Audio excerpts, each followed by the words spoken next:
Good evening and welcome to the Dollar Dogs and Beer podcast. I am your host, Andrew, and joining me tonight we have Joe, and Jason is back off the 7-day migraine IL. Jason, how you feeling tonight, bud? Personally, I feel fine. The Phillies are a little bruised right now, but we'll get to that later. But overall, good. Glad to be back. Good to see you guys. I think a little might be an understatement. They took a beating last week.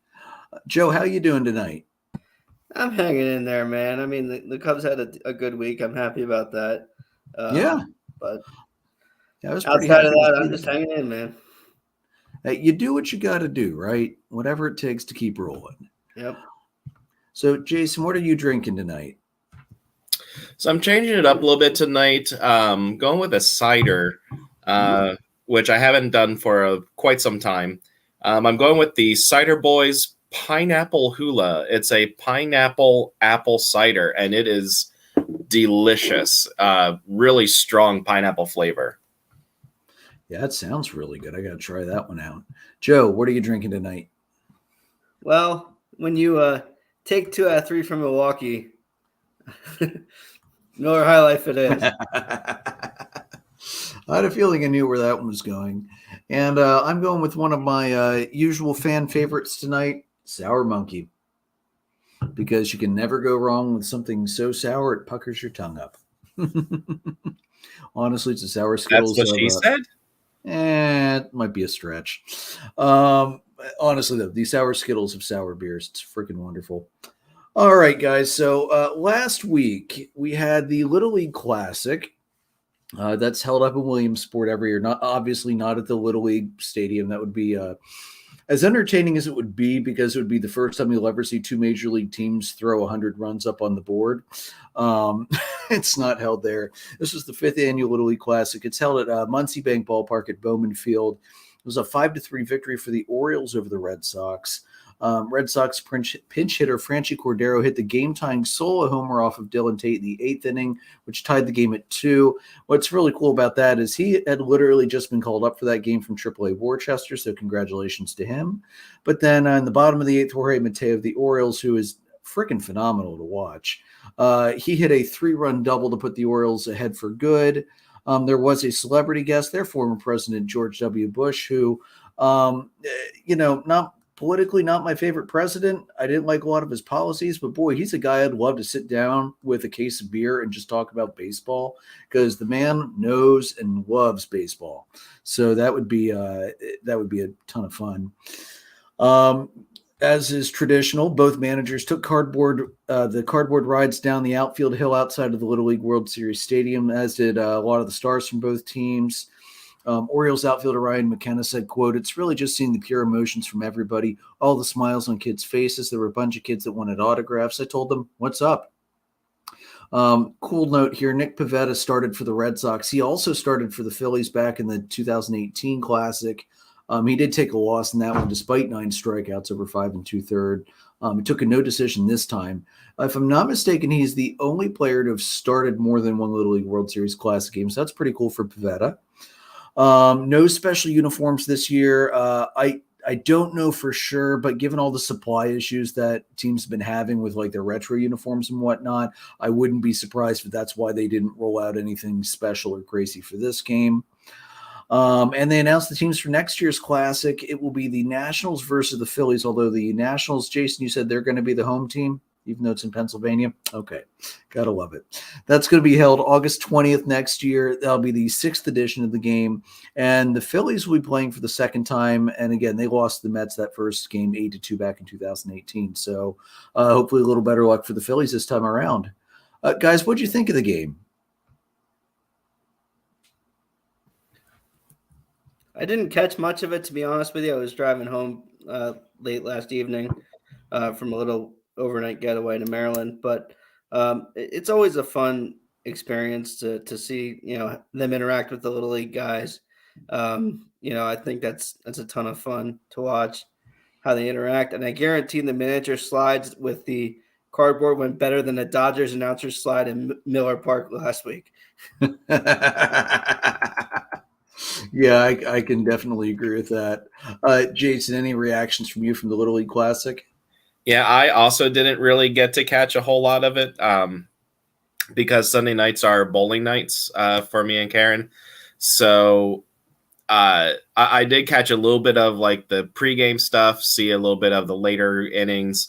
I did really like another player that kind of struck me as enjoying it was Adley Rutschman, where he was having the little leaguers sign his jersey, and he would then sign a baseball for the little leaguer.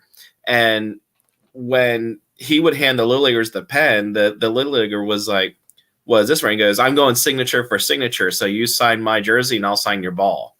That's really cool. So I thought that was really neat. That's really cool. I love hearing stories like that. It's the kind of thing I wish we would hear and see a heck of a lot more of.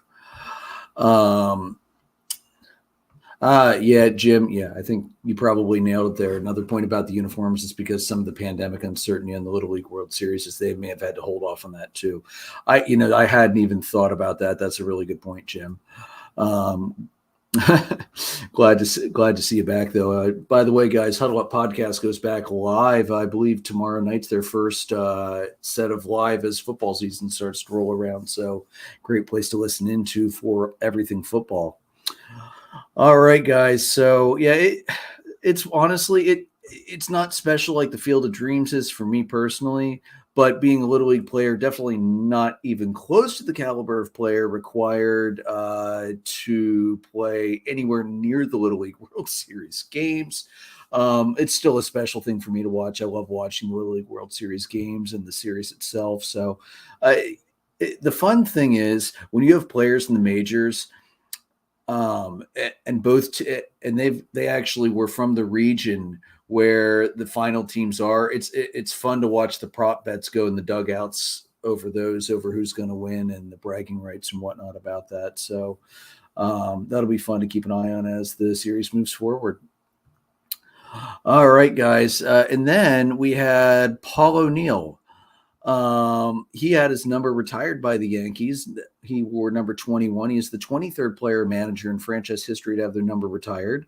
Due to the recent struggles of the Yankees, both Hal Steinbrenner and Brian Cashman were booed very notably by the Yankees fans throughout the ceremony, although they gave Paul O'Neill good cheering as expected. He's a career 303 hitter, 185 homers, 858 RBIs between 93 and 01, four-time All-Star, won the 94 AL batting title during the strike-shortened season. He received a framed plaque of his jersey, a custom wine bottle with his number 21, a framed jersey signed by current Yankees, which that's really cool. And I thought this was the most hilarious gift of all time. A water cooler with a bat run through it, which was a nod of his tendency to slam water coolers in the dugouts when he got pissed off, which happened more often than he cares to admit. So, Jason, you saw the Orioles give Poppy the busted bullpen phone.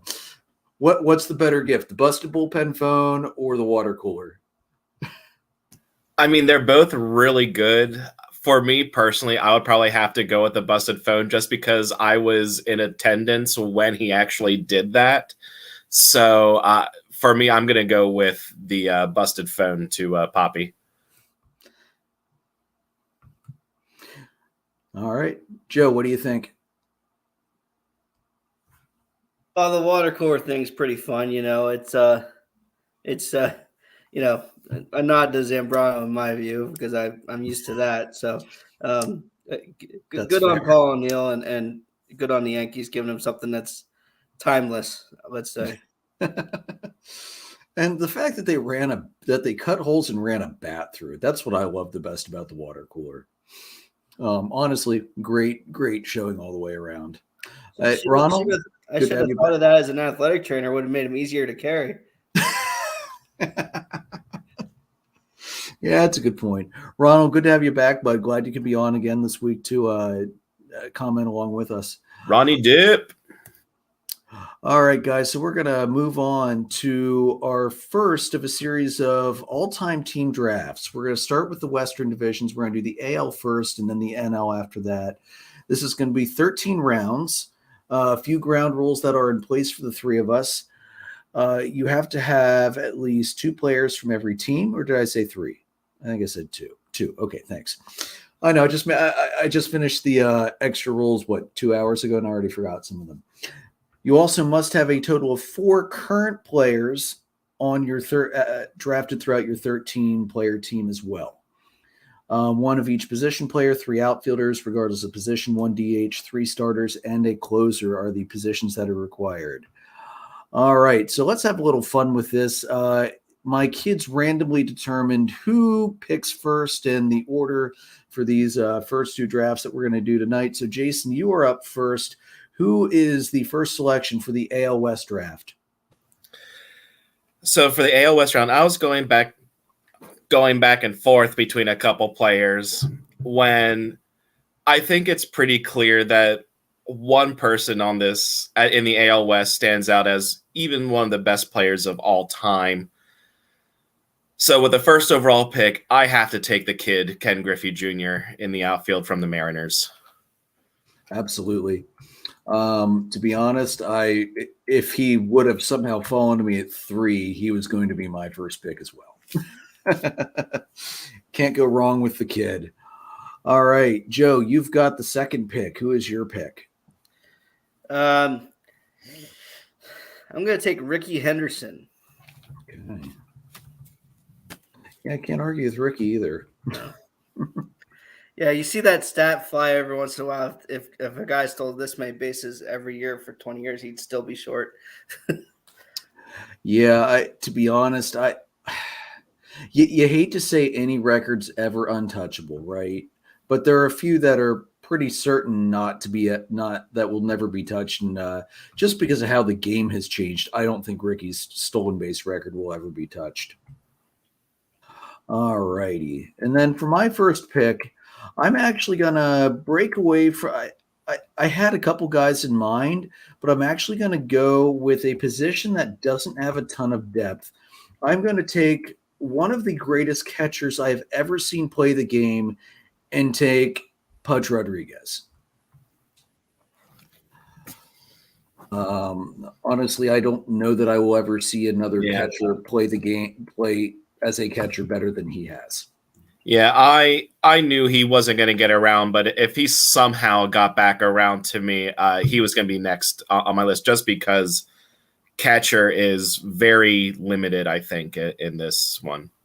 Catcher is going to be pretty limited in a lot of them, I think, although the AL East should be pretty easy. There's quite a few good catchers throughout history in the AL East, so that'll be at least a little easier for us. All right. Oh, and we are doing the snake style, so I will start the second round off. Sorry, I almost forgot about that. For my second pick, I am going to take one of the most feared left-handed pitchers to ever play the game, Randy Johnson.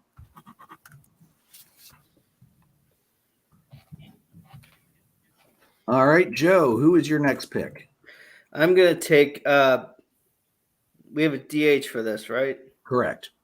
I'm going to take Edgar Martinez. A true DH at DH. There you go.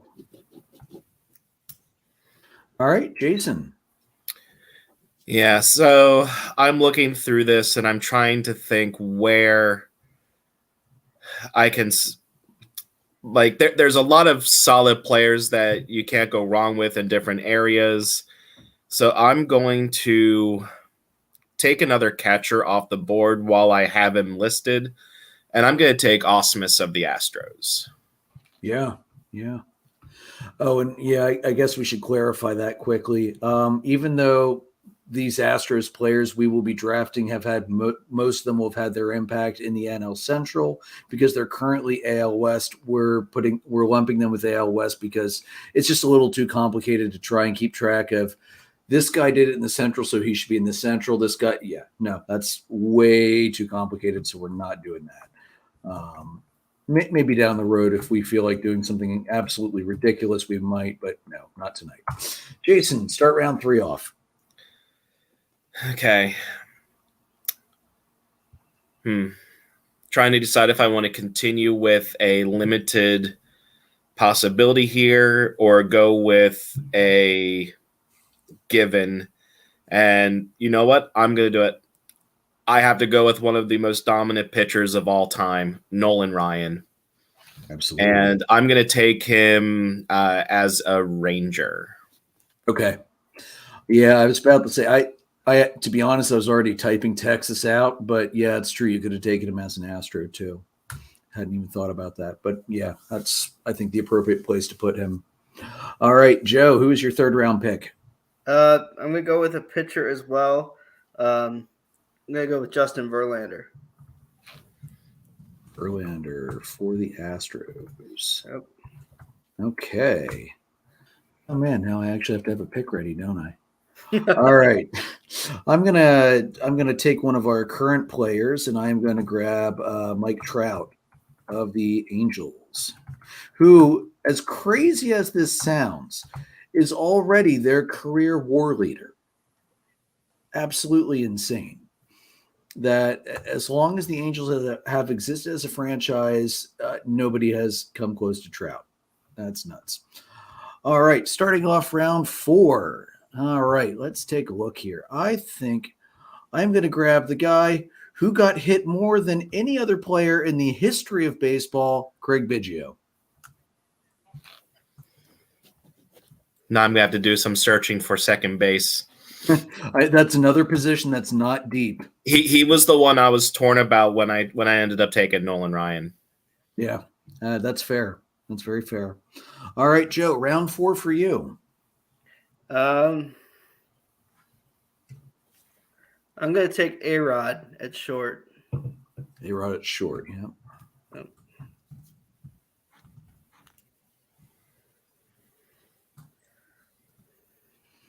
Okay, Jason, we're back around to you. All right, so because I have to do some searching at second base, I can probably just let that go until near the end. So I am going to start with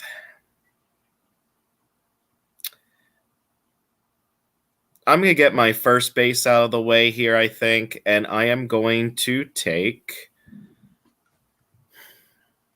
I have my choice of these two. Can't go wrong with either. I'm going to go with Jeff Bagwell. And first base. All right, good choice. I like Bagwell. Well, I didn't like him when we were facing him, but hell of a player. Yeah. And then I'm going to start the next round here.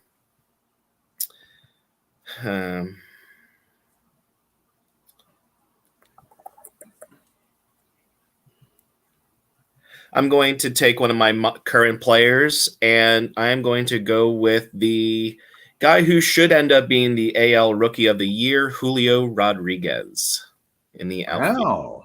Taking a rookie. Huh? All right. Hey, the season he's had, he's earned it. Yeah, I can't argue with that.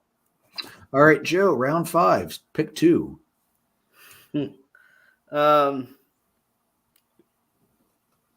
I'm going to take Altuve at second.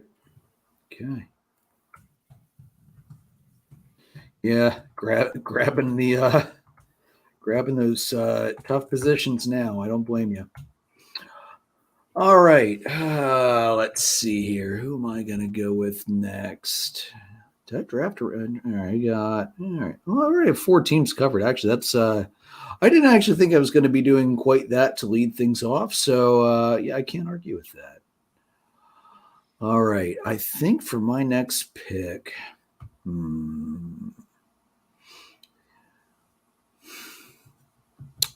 all right, I'm going to take him, I think, probably at first base. Yeah, I think I'll probably take him as a first baseman. I'm going to take the double X, Jimmy Fox. Since you could take him first, catcher, third, I think I'll take him at first.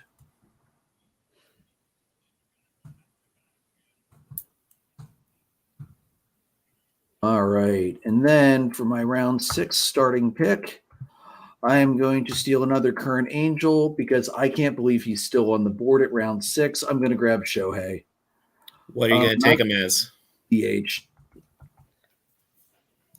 There's plenty of pitching out here. I'm not worried about finding a pitcher. All right, Joey. I'm going to take Big Mac at first base.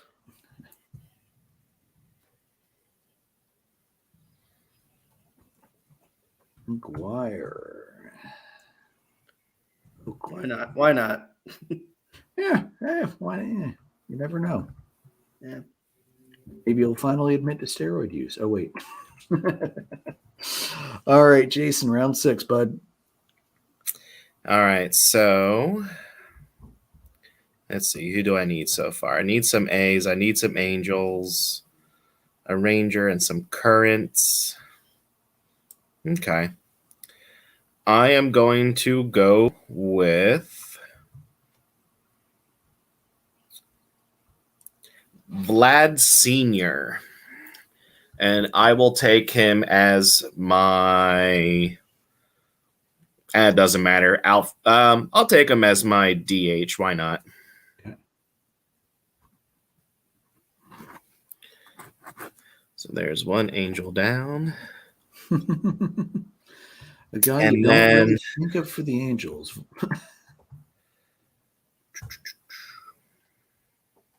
All right, round 7. I'm good. Let's see. Do I want Current?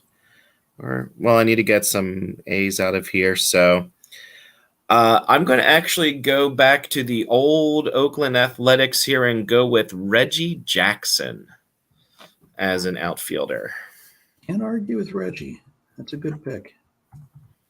All right, and Jason, your outfield's full. Yep. Just FYI. All right, Joe, your next pick.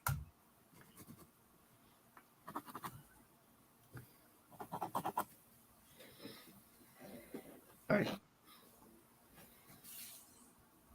I had a joke pick in here of Mitchell at third base. He's the third baseman and Angels in the outfield. I was looking for Angels, but Again, I'm glad I went current players for the Angels because all time is not deep for the Angels. no. So to take care of an Angel pick, I'm going to do Anthony Rendon. Third base. All right. I mean, granted, he has hardly had a chance to do anything for them because he's always hurt, but that's not his fault. Or is it?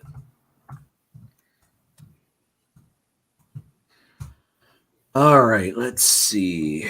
What do I still need? Yeah, let's grab another Ranger. I haven't grabbed a Ranger since Pudge.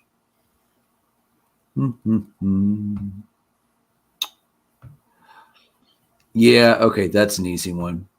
Adrian Beltre, third base.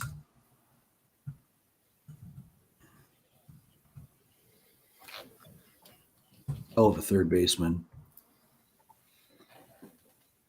We got to see some really good third baseman play during our times watching baseball, and he definitely stands out as one of the better ones, that's for sure. All right, let's see here. All right, that catcher first. Okay, I still need a shortstop too, and I don't think my outfield's full yet. Oh, okay, that's easy. Ichiro. Somehow he hasn't been picked yet. I could only take so many Mariners. Well, you can take as many Mariners as you want. Just you need to make sure you pick enough of the other guys. Well, figure we have 5 teams, so that's 10 of your picks, so you only have 3 extras. Yeah, it's true. All right, Joe. Shoot.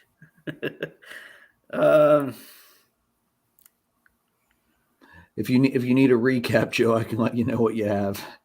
No, I'm gonna take Josh Hamilton in the outfield. Interesting pick. Okay. Boy, talk about a guy who should have had one hell of a career and it just got derailed with drug use and everything else. So sad. Yeah, when he did play, he was pretty fun to watch. Yeah, he had a lot of pop. Yeah. All right, Jason, fire away, bud. All right, so I'm gonna get one of my current picks out of the way. I'm gonna take my shortstop is going to be Marcus Semien from the Rangers. Okay. All right. And then round 9. Well, you were worried this is going to take a long time. This is going pretty damn good. Yeah. So let's see. I need 2 currents, an athletic, and an angel.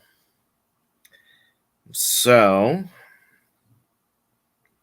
again, second base, I can kind of meh. Well, we've already picked second baseman, so you can just wait on that till round 13. Exactly. I know you have Biggio and Joe. Who did you take? Altuve. Oh, okay. Easy enough.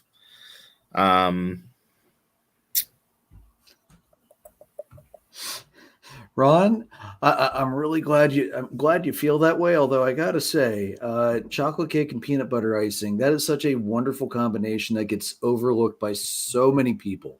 Great combination, bud.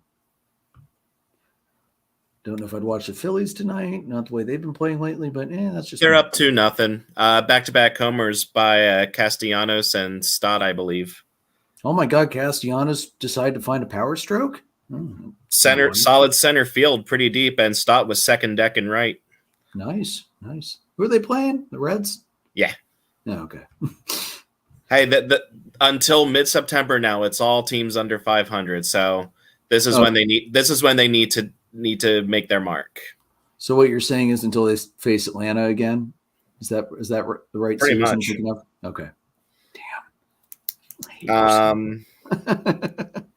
So I'm torn as to whether or not I want to take a current player or an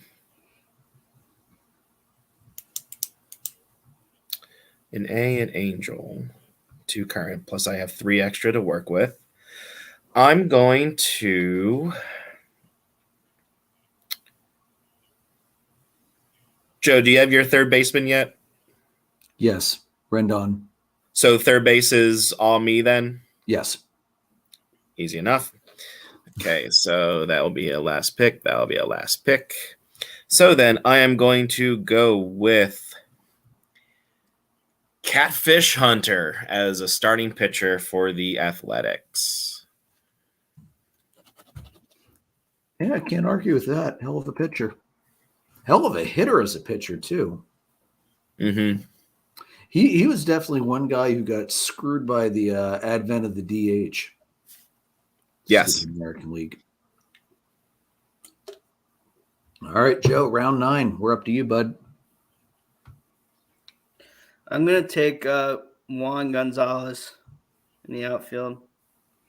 Rangers. Juan Gonzalez. Texas. Back-to-back Rangers outfielders for Joe. All right. Gotta knock positions off, man. So your outfield's full now, Joe, just FYI. Right, yep. And center and left. Sorry. Terrible dad joke. I don't apologize for it, though. All right. Let's see here. Now look and see. I think Seattle, I have two Rangers, 2 Mariners, 2 Angels. Okay, 1 Astro and 1 Oakland. Okay. All right. I'm not doing as bad as I thought I was. All right, good. Let's see.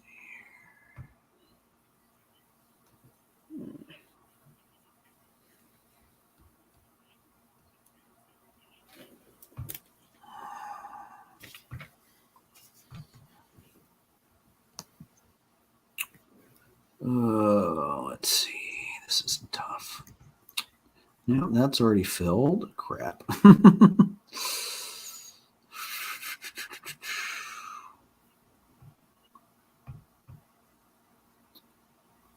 All right. And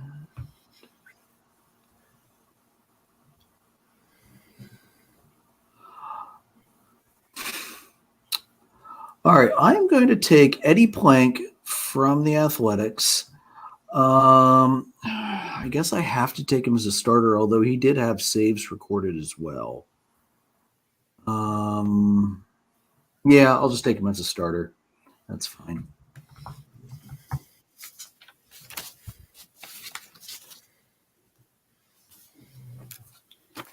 Okay, round 10, and it's back to me again. And I think, other than the Astros, I think I've got my 2-player core locked up. All right, I believe that's correct. Okay. You know, sometimes it sucks to be on the snake pick when you're trying to get your next couple guys lined up. All right, I'm going to go with...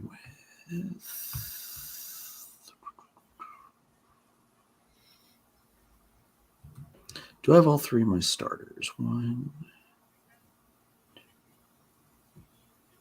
Oh, I only have 2 currents. Shoot. You know, that really throws a monkey wrench in your plans when you forget the whole, you have to have enough current players on your roster. I do like that twist, though. It was a good thought, whoever decided to put that in there. All right, I'm going to go with...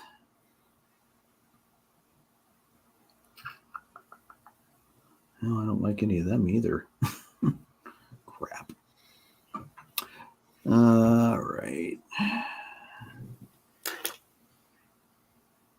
already have my first baseman. He's already gone. He's gone. He's gone. Shoot. I flew through my list too quickly, guys. I'm sorry. Give me 1 minute. Unfortunately, a lot of the best guys are not in the positions I need.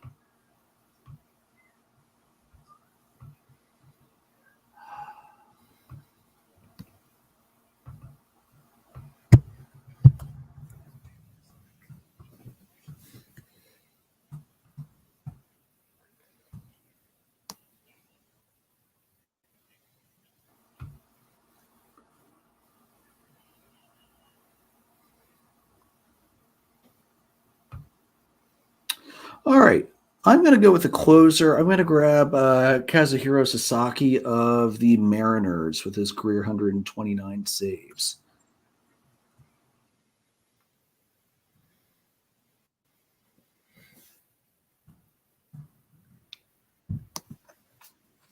All right, Joe, you're up.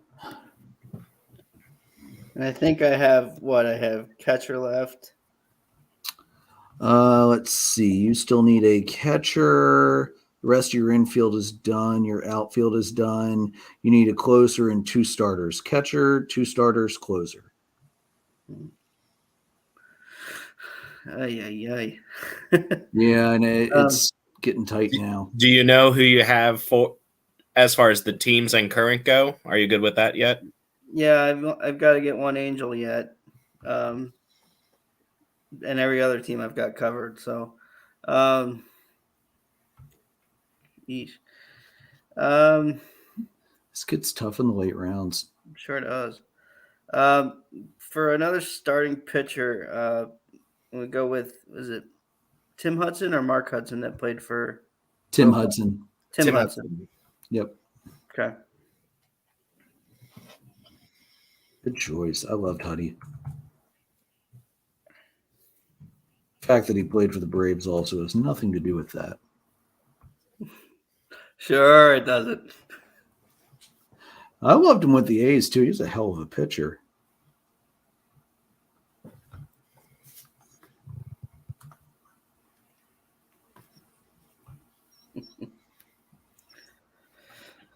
All right, Jason, go ahead.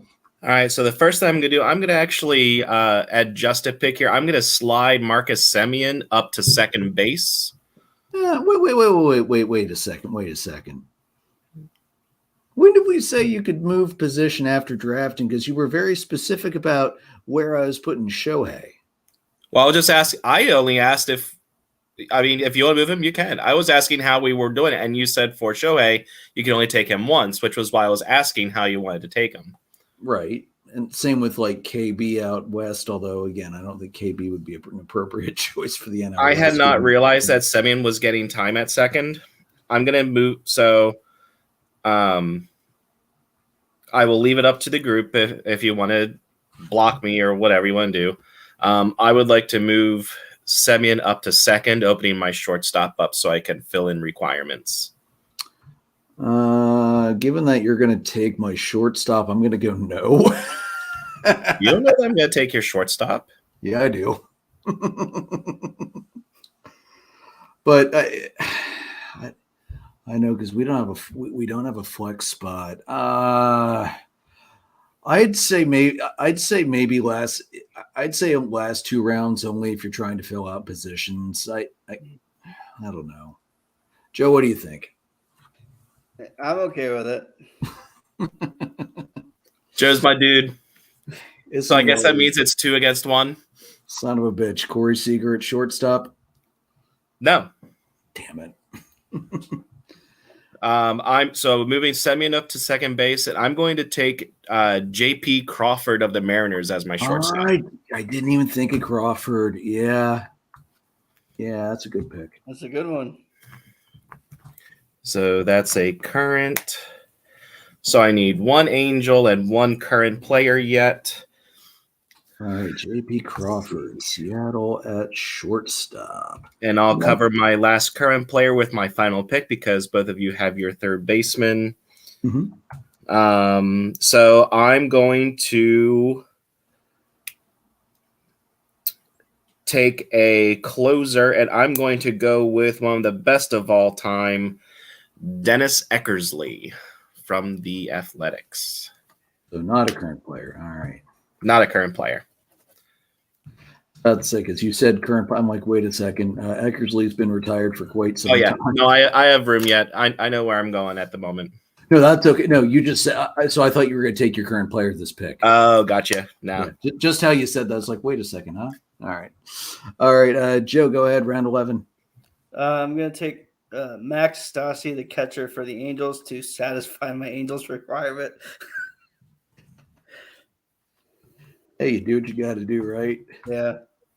Well, since he's somehow still there, I guess I'll take Seager. That also satisfies a current player requirement and a Rangers requirement. Actually, I'm probably done. I think I've got all the. Let me double check that before I make my next pick and make sure I've got all. All right, 2 Rangers. Actually, that's 3 Rangers. 2 Mariners, 2 Angels.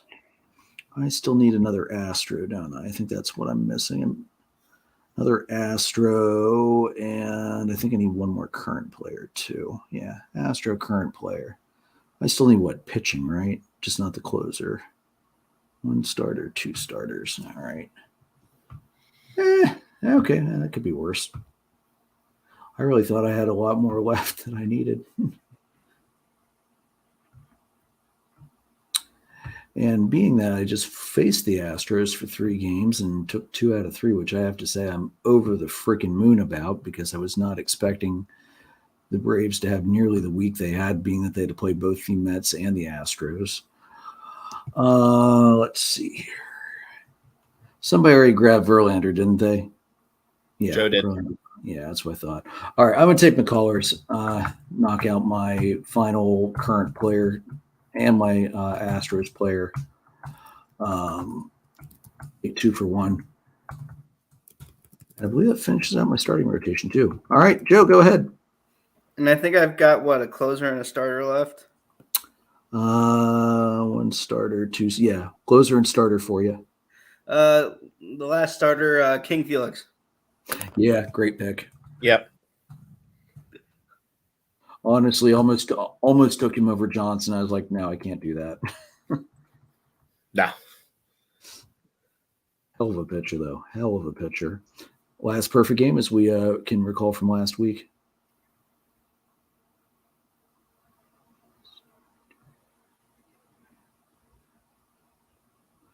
What do I still need? Do I still need an outfielder? Could I be so lucky that what a genius move by me.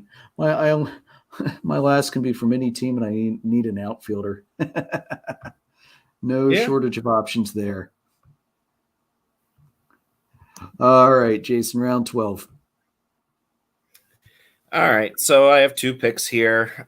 Basically, I need a starter, and I need a third baseman, and I need a current player, and I need an Angel. So I'm going to start with my third baseman, which is, the last 2 are going to be current players either way here. So third base, I'm going to take Alex Bregman of the Astros. Okay. Good pick. And the only thing in the World Series. then, so now I need a starting pitcher, and it has to be an Angel. I am so sorry. Yeah, it's bottom of the barrel now, last round. So let's see here. Let's see. Angels.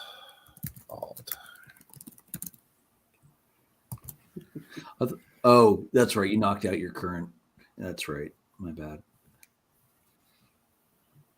Let me do a check here. It's crazy to look at the depth of players that some of these teams have versus others.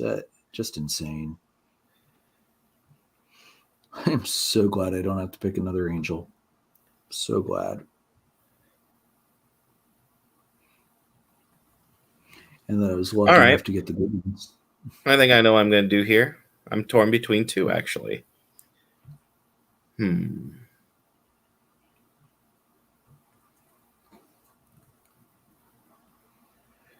I am going to go with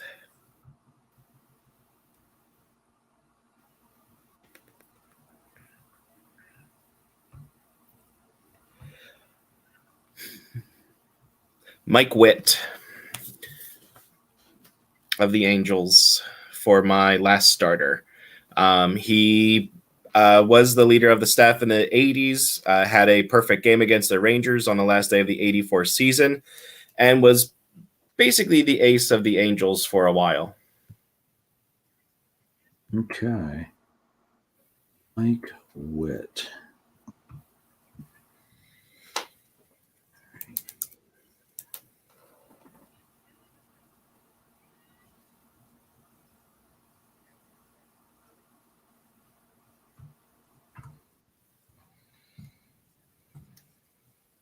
One T or two? I can't remember. Two. Thank you. All right. Mike Witt of the Angels. All right. You're done, Jason. Joe, your last pick. I believe you need a closer. Billy Wagner. How did nobody grab Wagner yet? Great pick. Because I prefer Dennis Eckersley. Yeah, I know. When you only have three of us doing it, you're going to have a surplus of names. Right. It's like my family's fantasy football draft where there's only four of us and basically we're all fielding Pro Bowl level teams. Yeah, I get that. All right, and my last pick, I'm going to actually pick an Astro for my last outfielder. I'm going to pick Cesar Cedeno. All right. Wow, how about that? Two Astros to end it off for me. All right, guys. So that's AL West. These are fantastic teams. I'll be posting these on the Facebook page later, and I want to hear thoughts. Whose team do you like the best? And I'll make sure I have the rules up so people understand exactly why certain players may have gotten picked. Like I'm sure a lot of people would be thinking, especially a guy like Julio Rodriguez, despite having one hell of a season this year, is he really somebody who should be picked? But he covers the current player requirement. That was one of the requirements for this draft. All right. Next up, we are going to move over to the NL West, and this time the order will be Joe, and then me, and then Jason. So Joe and Jason will be on the snake picks this time. I get a little break from that, which is okay with me. All right. So Joe, who is going to be your first pick for the NL West? I'm going to take Luis Gonzalez in the outfield. I can't argue with Gonzo. That's a good pick. Hey, anybody who can slay the Yankees in the World Series is fine with me. And not just slay the Yankees, slay Mariano. Yes, it is possible to beat Mariano Rivera. That's definitely saying something, that's for sure. All right, for my first pick, I am going to go with a position that, again, is not always the easiest to get guys to get a lot of depth there. I'm going to go with Jackie at second base.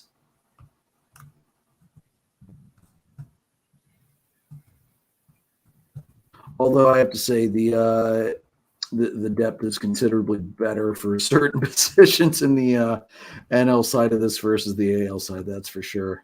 All right, Jason, go ahead. Yeah, and that's the reason that I'm going to be making these two picks. They would normally not be first round or second round picks in normal drafts, but because of their limitations, I'm going to take Buster Posey as my catcher. Yeah, from the Giants.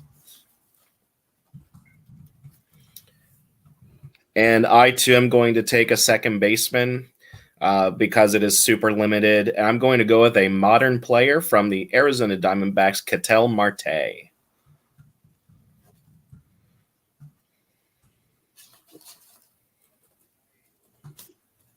Second base. Okay.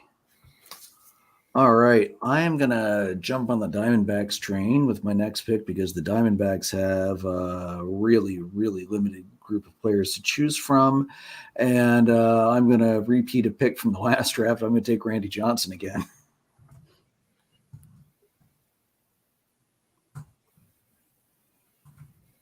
All right, Joe, you're up. Continuing the Diamondbacks, I'm going to take Schilling here. Yeah. But I have a feeling the Diamondbacks are going to become slim pickings very quickly. Rich Schilling, starting pitcher, bloody sock. No, wait, wrong division for that. Wrong division for that one. Hey, Joe, your Diamondbacks are done. You can ignore them now. Congratulations. Smart man. Yeah. All right, Joe, how you starting round 3 off? I'm going to take first base. I'm going to take Todd Helton. Ooh, good pick.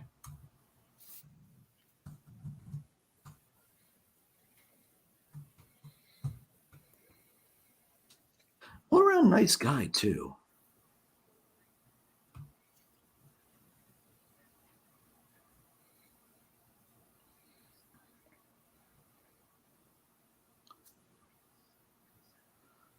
All right, I'm going to take, for my next player, I'm going to grab a current player, knock him out. I'm going to grab Trevor Story. I know he's not playing with the Rockies right now, but he is a current player. Or does it have to be current in the division right now? I guess we didn't specify that. To be fair, there is a reason I did not put one of the players in here. They would be a Diamondback, but they are no longer a Diamondback. But if you want to, I will allow it. I don't care either way because I'd take Trevor even if I can't count him as a current player. Joe, what do you think? But he's still actively. But he's still he's still a current player. So, I mean, even if he's not currently active in the NL West, he's still an active ball player. Okay, so are we going to count it if they're out of division then? Because that's the thing with Story. I wouldn't draft Story in the AL East because most of what he's done has been NL West. True. You know, kind of like the KB Rockies versus Cubs debate. You know, it's not, using the example I used earlier in the group chat, it's not like Greg Maddux who legitimately put 2 caps on his Cooperstown plaque. Mm-hmm. You know what I mean? Right. All right, so we'll count it then. Colorado, second baseman. All right. Jason, go ahead. Okay. That opens up a whole other thing then for me. Okay. This actually might make it a little bit easier for some of these teams too, so maybe we should continue to roll with that. So I'm going to, let's see.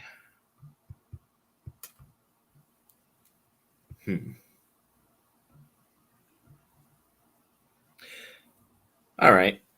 So I'm going to make Joe very happy here with he gets on base, one of the all-time greatest as far as hitting in the outfield. I'm taking Tony Gwynn. Yeah. The guy who was once said by Greg Maddux, I can figure out a way to get almost anybody out except that asshole Tony Gwynn. And then, let's see, so that's a Padre down.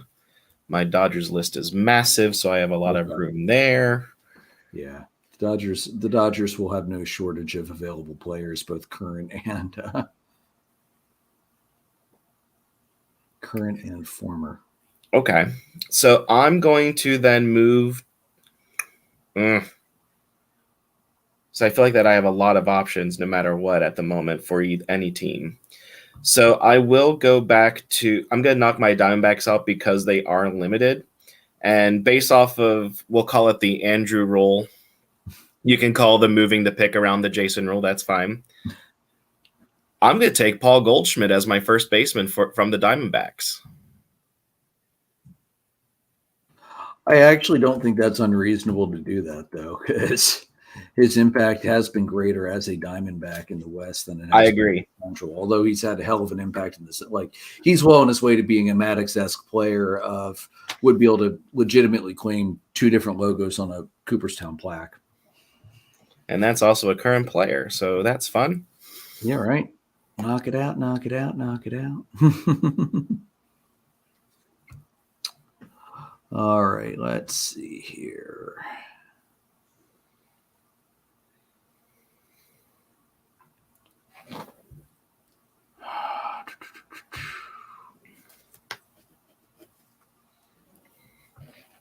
Wow.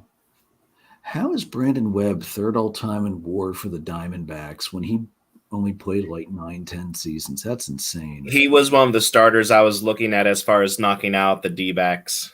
Yeah. There's just not a whole lot there with Arizona. I'd say you'd probably be good to take Webb and knock out a Diamondback. Yeah, I think I am, just because I don't want to look at that roster anymore because there's nothing to look at. Brandon Webb, Arizona starter. Joe, you're up. Okay, I'm going to knock out a Padre here at second. Roberto Alomar. Nice. Yeah, can't argue with that pick. I forgot, since we're into the National League side, I got the Dodger hat back on here. That's okay. You can leave it off. No loss.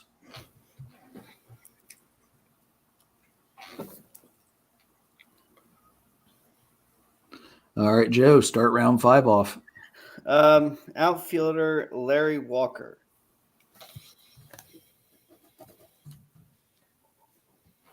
Like that pick. Well, he was another guy, man. When he came up, he was hard to get out.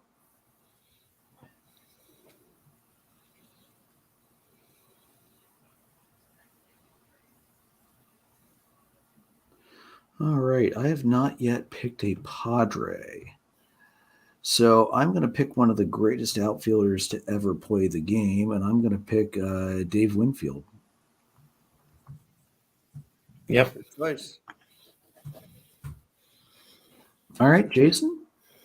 All right, so I'm going to get one of my Rockies picks out of the way here, and I'm going to take him at third base. He did have third and shortstop, but I have a plan. So from the Rockies at third base, Vinny Castilla. Really? Huh. How do I thought you'd take? All right.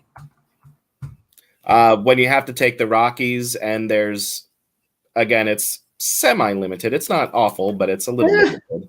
I feel like the Rockies have at least a Actually, better... you know what? Hold on, cross that out. I missed a couple that down and below that I wanted to look at. Hold on. Sorry, hold on. Insert Jeopardy theme here. Yeah, you know what? I don't need to take well, I'm going to start by taking a starting pitcher. It's not actually a Rockies player, but I'm going to go with Jake Peavy to start. So this is round 5 instead of Castilla? Correct. Okay. Jake Peavy of the Padres. And then round 6. On the turn, I'm going to take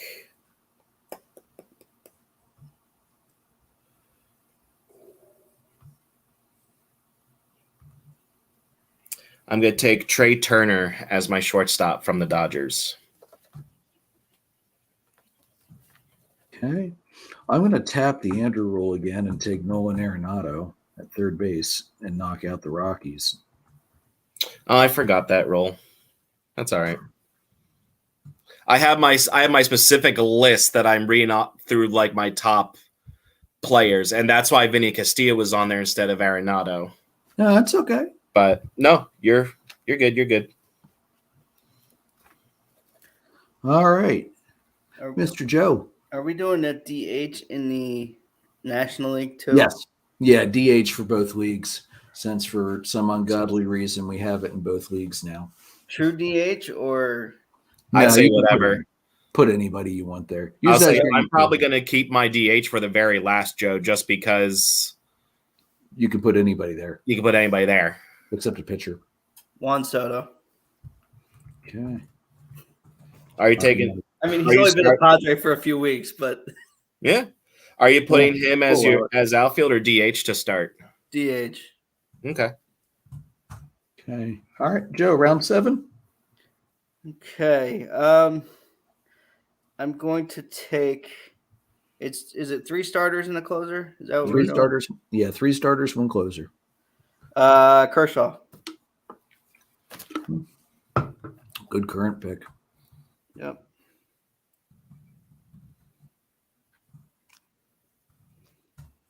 Okay. I'm going to go with another one of the arguably greatest outfielders to ever play the game, and I don't know how the hell he's still on the list. Also, I just realized I haven't drafted anybody from the Giants yet. Willie Mays. Yep. Again, I think it's one where outfield is so deep, and so is kind of the Giants overall. Yeah, but Willie had 154.5 WAR. It's hard to argue with that. Yeah. I mean, he single-handedly has more WAR than probably going to be 4 or 5 of the lowest WAR guys on my team. Because that's just utterly insane. Mm-hmm. All right, Jason, round 7. Let's see. I need a Dodger, a Giant, 2 Rockies, and a Current.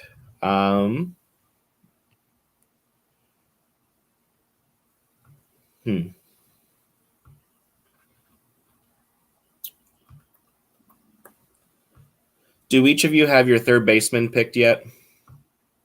Yeah, No. I do. Joe does not. Okay. Well, then I'm fine with that either way. Okay. I'm going to start by taking a Rocky off the board here. I'm going to go with Ubaldo Jimenez as a starter. That's a solid pick there. So that's a Rocky. So I need a Dodger, a Giant, a Rocky, and a Current. Is Ubaldo still pitching? No. Okay. No. All right. No. It tells you how much I follow the western half of the country. And because I feel like some of these are this one's a little limited. You can't go wrong with a few of these players, but I want to make sure I have a solid draft here. I'm going to take a closer off the board, and I'm going to take the all-time great Trevor Hoffman. Yep.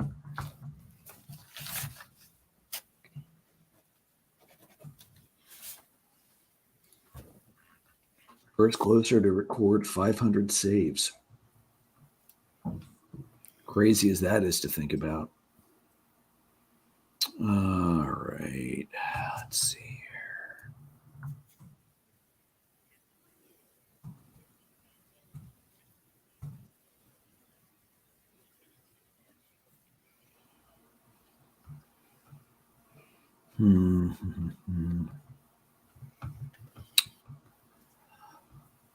Oh, this might be a stretch pick here. We'll let you know if we allow it. Yeah, I'm not even sure if I can. I'm not even sure if I can allow it myself. Then just don't do it. Well, hold on a second. Let me look at something here. Because he wasn't primarily. No, you know what? I think he played for them enough. I'm going to take Piazza as my catcher for the Dodgers. Oh, yeah. Yeah, he played. He did You most. really weren't sure about that? Well, he did most of his best work with the Mets, not the Dodgers. I remember him totally for the Mets, not the Dodgers. I remember him more from the Dodgers. All right. Yeah. Jason, you also, have a soft spot in your heart for the Dodgers. I don't. So I don't follow the Dodgers hardly at all. He had a great career for both teams, honestly. Okay. All right. Then. Yeah, I would absolutely allow you to take Piazza as your catcher for the Dodgers. All right. Cool. Joe, you're up. Okay. Justin Turner at third base. The current knocked out. Good choice. Yeah. Honestly, a solid choice, too, for third base. Yeah. I think I have. Do I have 3 or 4 currents? Three currents. You've made 3 straight current picks, actually. Right. I'm going to take in the outfield Mel Ott. Yeah. So that knocks out my outfield. Nice. Can't argue with that. And it adds a giant to your list, too. Mm-hmm.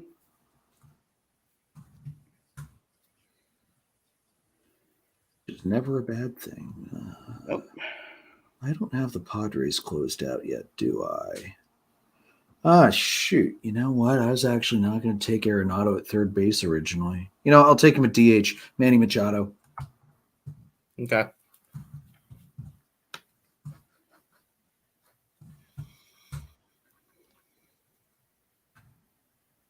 All right. Jason, you're up. All right. So that's going to change my plan a little bit, I think. Good. No, I was fine either way. Joe, do you have your third baseman yet? Yeah. Who's your third baseman? Justin Turner. Oh, that's right. Sorry. Sorry. Well, then like that didn't happen a minute ago. And you have your DH and your outfield? Correct. Yes, his outfield's full. And his DH is full? Yes. Yep. Okay, sweet. Then I can save my third base pick for a little bit from now. Perfect. So I'm going to knock out a current and a giant at the same time and take Carlos Rodon. That's a good pick. Can't argue with that. There were a few options that I had there, but I'm sure one or two of them will come out. So, and then I am going to also knock out my Rockies with, in the outfield, Carlos Gonzalez. I had a feeling that's where you were going there. I was like Gonzalez. All right. I still need one current player, don't I? I still have one, two. Oh, I still have a starter and I still have a closer available. So I need what? Starter, closer, shortstop, and an outfielder. Okay. Well, that could be worse.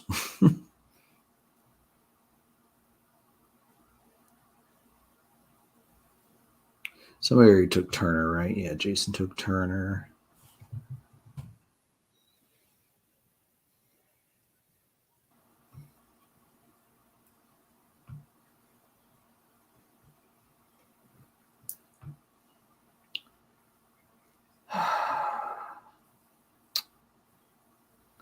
Really don't want to take him. Then don't. Well, we're starting to get to that point. No, it's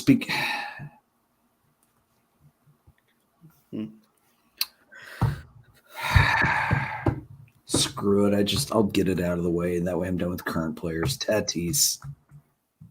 Yeah, I made sure he was on my do not pick list. There were a couple of players, current and former, that I'm like, no, I can't do it. I don't like it, but at least it knocks out the Padres and it knocks out all 4 of my current, so I can just move on. Well, I already had the Padres knocked out, but that's okay. Yeah. That's fine. It means you needed a shortstop.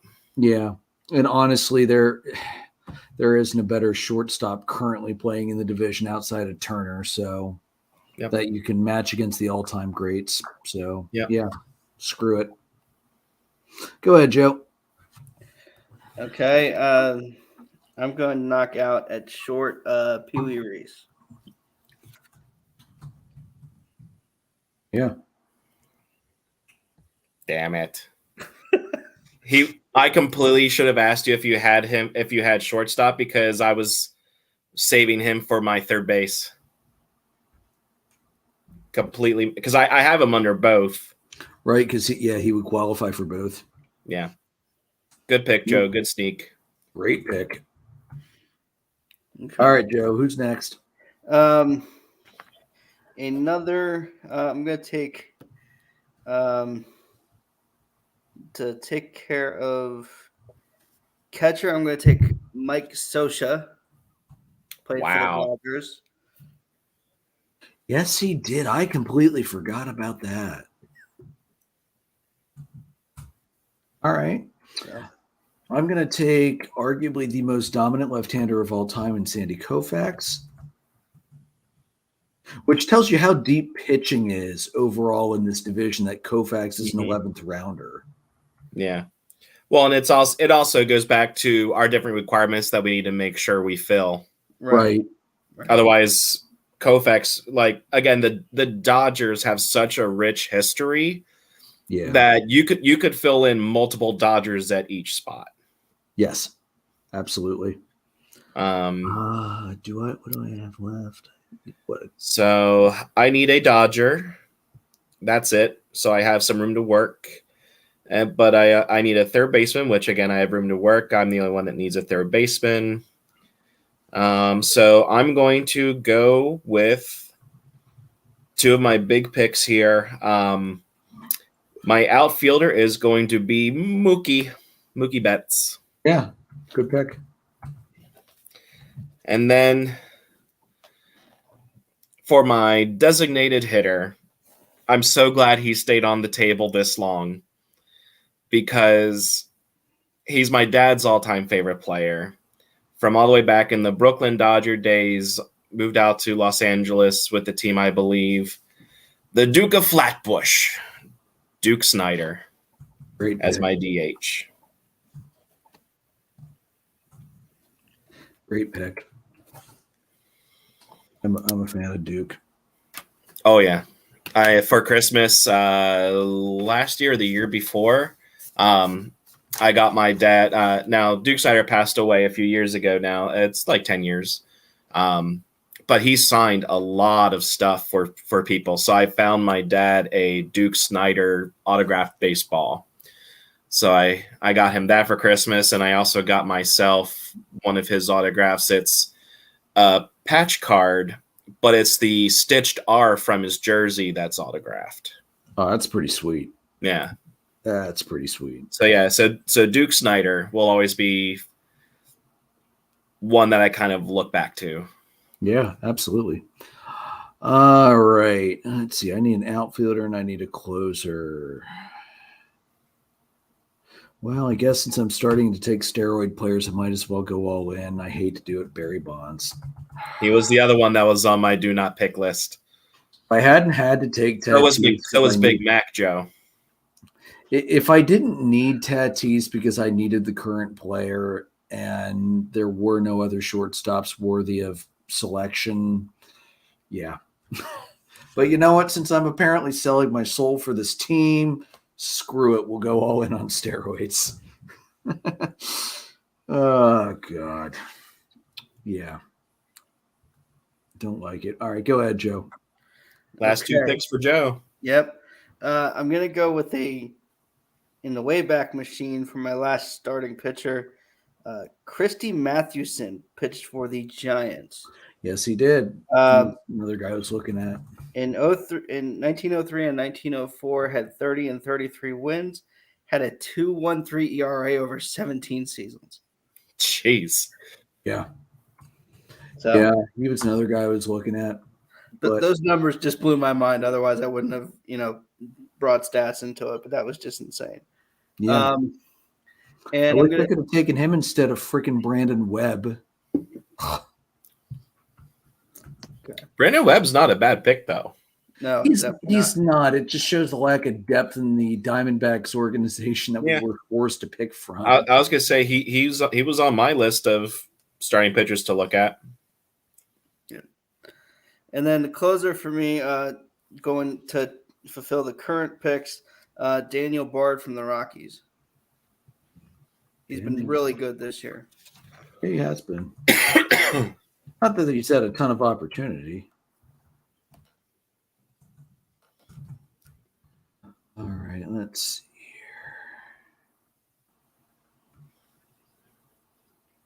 here. Shoot, I need a closer. Crap.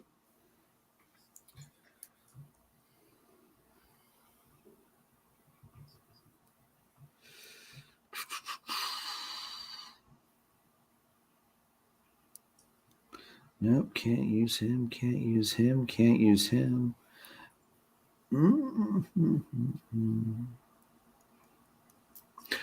You know, how did none of us think of Raleigh Fingers when we were looking for closers in the AL West? Oh, he was on my list. Eh. But Dennis Eckersley was there. Yeah, no, I can't argue that. But I'm just like, I just realized, wait a second, we all overlooked arguably one of the best closers to play, even if he didn't have a high save count. Oh, yeah, no, I didn't overlook him. I just had Dennis Eckersley. I'll say I will read you the list of players that I had because there are some on here that I'm a little surprised did not go. Basically, I went and took what my top 3 to 9, whatever, depending on how many we could pick. I try to basically have said no matter what happens, I have my fill. But yeah, I'll show you. I'll tell you some of my picks that some on my list then. But yeah. All right. You know what? I don't need a current player, but I'm going to go with one more current player. And for closer, I'm going to take Kenley Jansen.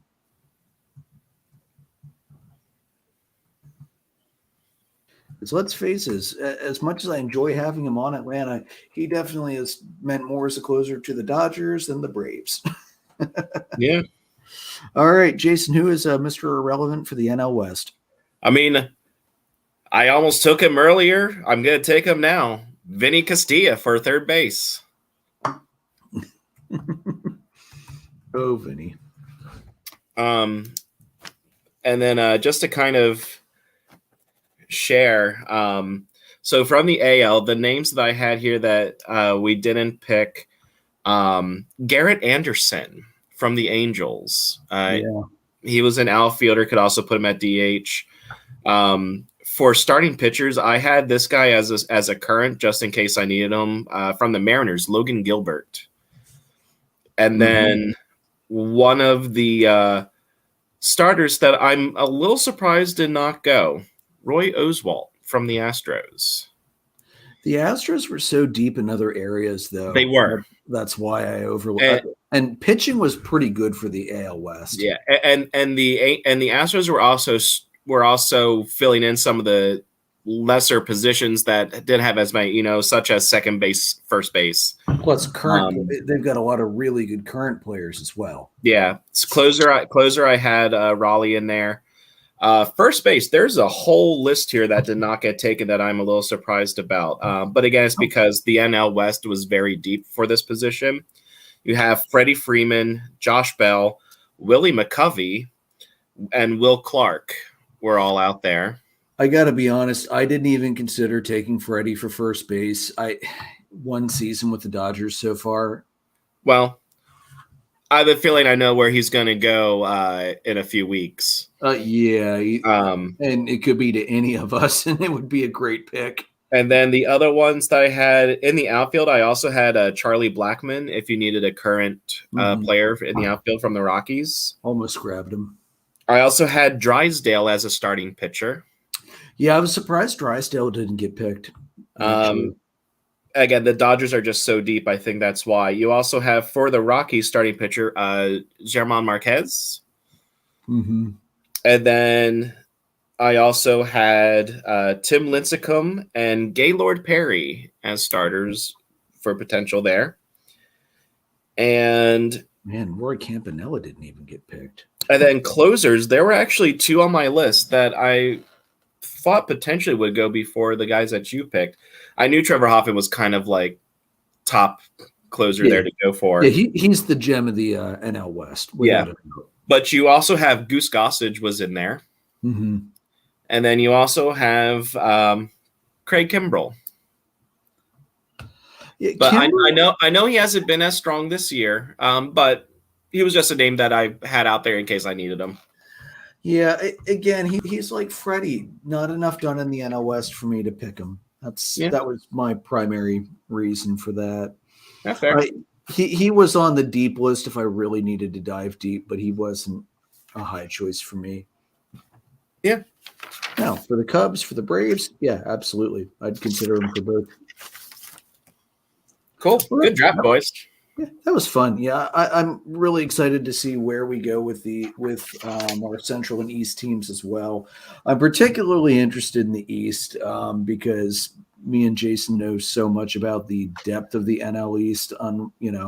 Because it's our team's division, so we follow it extremely closely. And there's a ton of players, both current and former, that we could honestly probably almost make a current all-time list and an all-time list separately. That's how deep overall the NL East is. So that'll be in a couple weeks. Next week or maybe 2 weeks from now will be the Central. We've got a couple scheduling things to work on just to make sure we can all be on. All right, so let's kick it on. Jason, who are your down on the farm players this week? Yeah, so down on the farm this week, the hitter is Ryan Aguilar from my favorite minor league team ever, the Rocket City Trash Pandas. They are the AA team for the Angels, and their logo is easily one of my favorites of all time in any sport. So if you're following us and listening or come back and look at this, look up the Rocket City Trash Pandas. It is amazing. It's a great logo, but is it as good as the Lehigh Valley Scrapple? Yes, it's better. I don't. Yeah, it's better. Considering that's my own team's minor league system, and yes, it's better. It's a great logo. I can't. But Aguilar this week, he went 8 for 20, which was a 400 batting average, 2 doubles, 3 home runs, and 7 RBI. All right, not bad. And then I did go a little homerish with the pitcher of the week. I actually went 2 here. Started with 2, but I thought it was worth noting. Andrew Painter and Mick Abel, prospects number 1 and 2 in the Phillies system, were both promoted to AA Reading this week, and both pitched well. Both got wins, but Andrew Painter, I am so excited for him to develop and eventually come up to the team. He across both single A and AA over his last couple starts, 26 straight scoreless innings. And in his debut in Reading on Sunday, he went 6 innings, 3 hits, no runs, no walks, and 8 strikeouts. So Andrew Painter, that is a name to get to know, because in a couple years, he's going to be leading this rotation, I think. He and Abel are going to be a good 1-2 punch. So that is down on the farm. Are you thinking probably 24, 25 he'll come up? Yeah. Give him another year or so to develop. Yeah. All right. And then, Joe, what is your release the good story for the week? Actually, you have 2, right?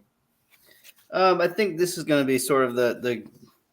I've got two. So the first one, we're going to talk about Nate Fisher, who at this time 14 months ago, at the beginning of after the 2020 minor league season got canceled, was released by the Mariners, went back to Nebraska and started working at a bank. And then on Sunday afternoon in Philadelphia, 26-year-old Nate Fisher made his big league debut through 3 scoreless innings and helped the Mets, unfortunately for you, Jason, beat the Phils 10-9. So it's really exciting to see, a guy not give up on himself. It's nice to see a team give a guy like this a shot who hadn't pitched in a while. Sort of Kurt Warner-esque, if you will. These stories are they're really nice to see. Much of his support system was at the game on Sunday. It's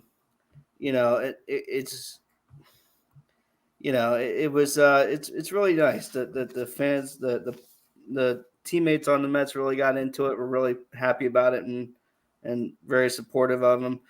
He worked around the 1-out walk to turn into a clean 5th, and then there was the rain delay, and then then he was able to come back out there. The backstory on him is he went undrafted out of Nebraska after going 7-3 with a 3.27 ERA in his senior year in 2019. Signed a minor league deal with the Mariners, and that's who he was released from during the pandemic. So went from First National Bank in Omaha to having 3 scoreless innings at Citizens Bank. So hat tip to Nate Fisher. He's the release to good story of the week. The other one is a hat tip to Sister Jean from Loyola University of Chicago. Turned 103 yesterday. So hat tip to Sister Jean. Loyola named the CTA train stop on campus in her honor. Go Loyola. I saw that on ESPN earlier today. I was like, this is one of my favorite things I've ever seen. Absolutely phenomenal. First of all, the inspiration she gave that team to push them all. Did they go Elite 8 or Final 4? They went pretty far. Final 4, Jesus. As the mid-major to make the Final 4.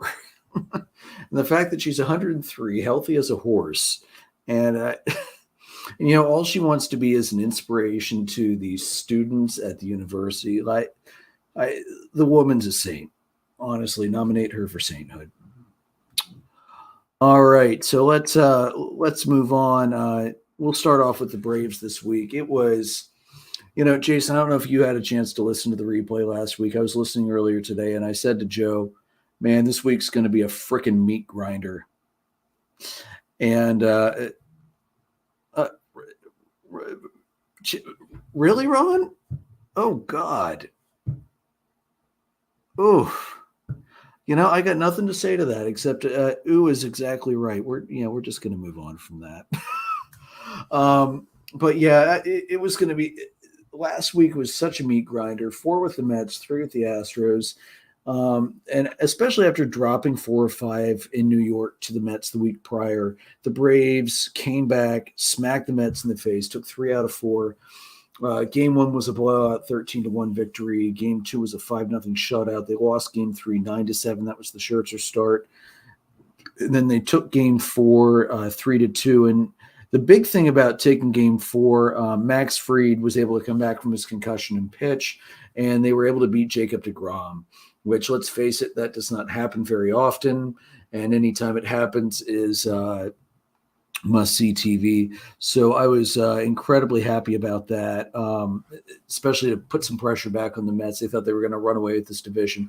Actually, the funny thing is I was reading on MLB last week or maybe the week before, and one of the Mets beats reporters put an article up, hey, the Mets could take this division early and start to rest players to the play. I'm like, Snicker's going to cut that out, put that in the bulletin board, and the Braves are going to punch him in the face in Atlanta. And that's basically what happened. So it was good to see the Braves bounce back from such a rough series and play really well. And then the end of the week with the Astros, I mean, these one-off series, the AL, you never know what's going to happen. I mean, the Rangers are not a great team, but the Rangers took down both the Braves and Phillies this year in their series. But over a 7-game playoff series, I think it's safe to say both the Braves and the Phillies would absolutely beat the Rangers and grind them down to dog meat. It's not even funny how much better those two rosters are.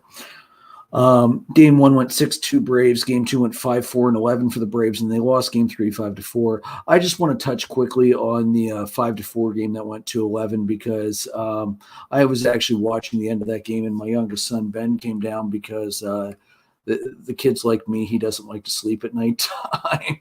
So he came down. I was like, all right, I'm not leaving this game because this is such a good game. The Astros were able to they were able to jump on Dylan Lee in the 10th, and then the Braves were able to tie it up. And then in the 11th, because Jason, this is where I texted the group chat and was like, hey, Jason, does this look familiar? Hector Neris, blown save against the Braves, because that's who they sent out in the 10th inning. And shocker, the Braves beat up Neris. And Jason, as usual, the hard hits were hanging split-fingered fastballs that he left above the knees. Same thing he always does when he gets hit. So, but what was crazy was the 11th inning. The Astros brought on Ryan Stanek, and let's face it, Stanek is one of the best bullpen arms in baseball right now. Maybe even the best, maybe arguably the best bullpen arm in baseball right now. He's only blown 3 saves all year, but he did not record an out in this one. And the 2 hits that were recorded were such lightly hit baseballs. Matt Olson had a check swing double that went right through the hole on the left-hand side because they were in the shift. And then Travis d'Arnaud came in to pinch hit when the Astros intentionally walked to load the bases and drove in the winning one. And it went. Sorry about that. Apparently a video decided to start in the background. That's my bad. Freaking ESPN.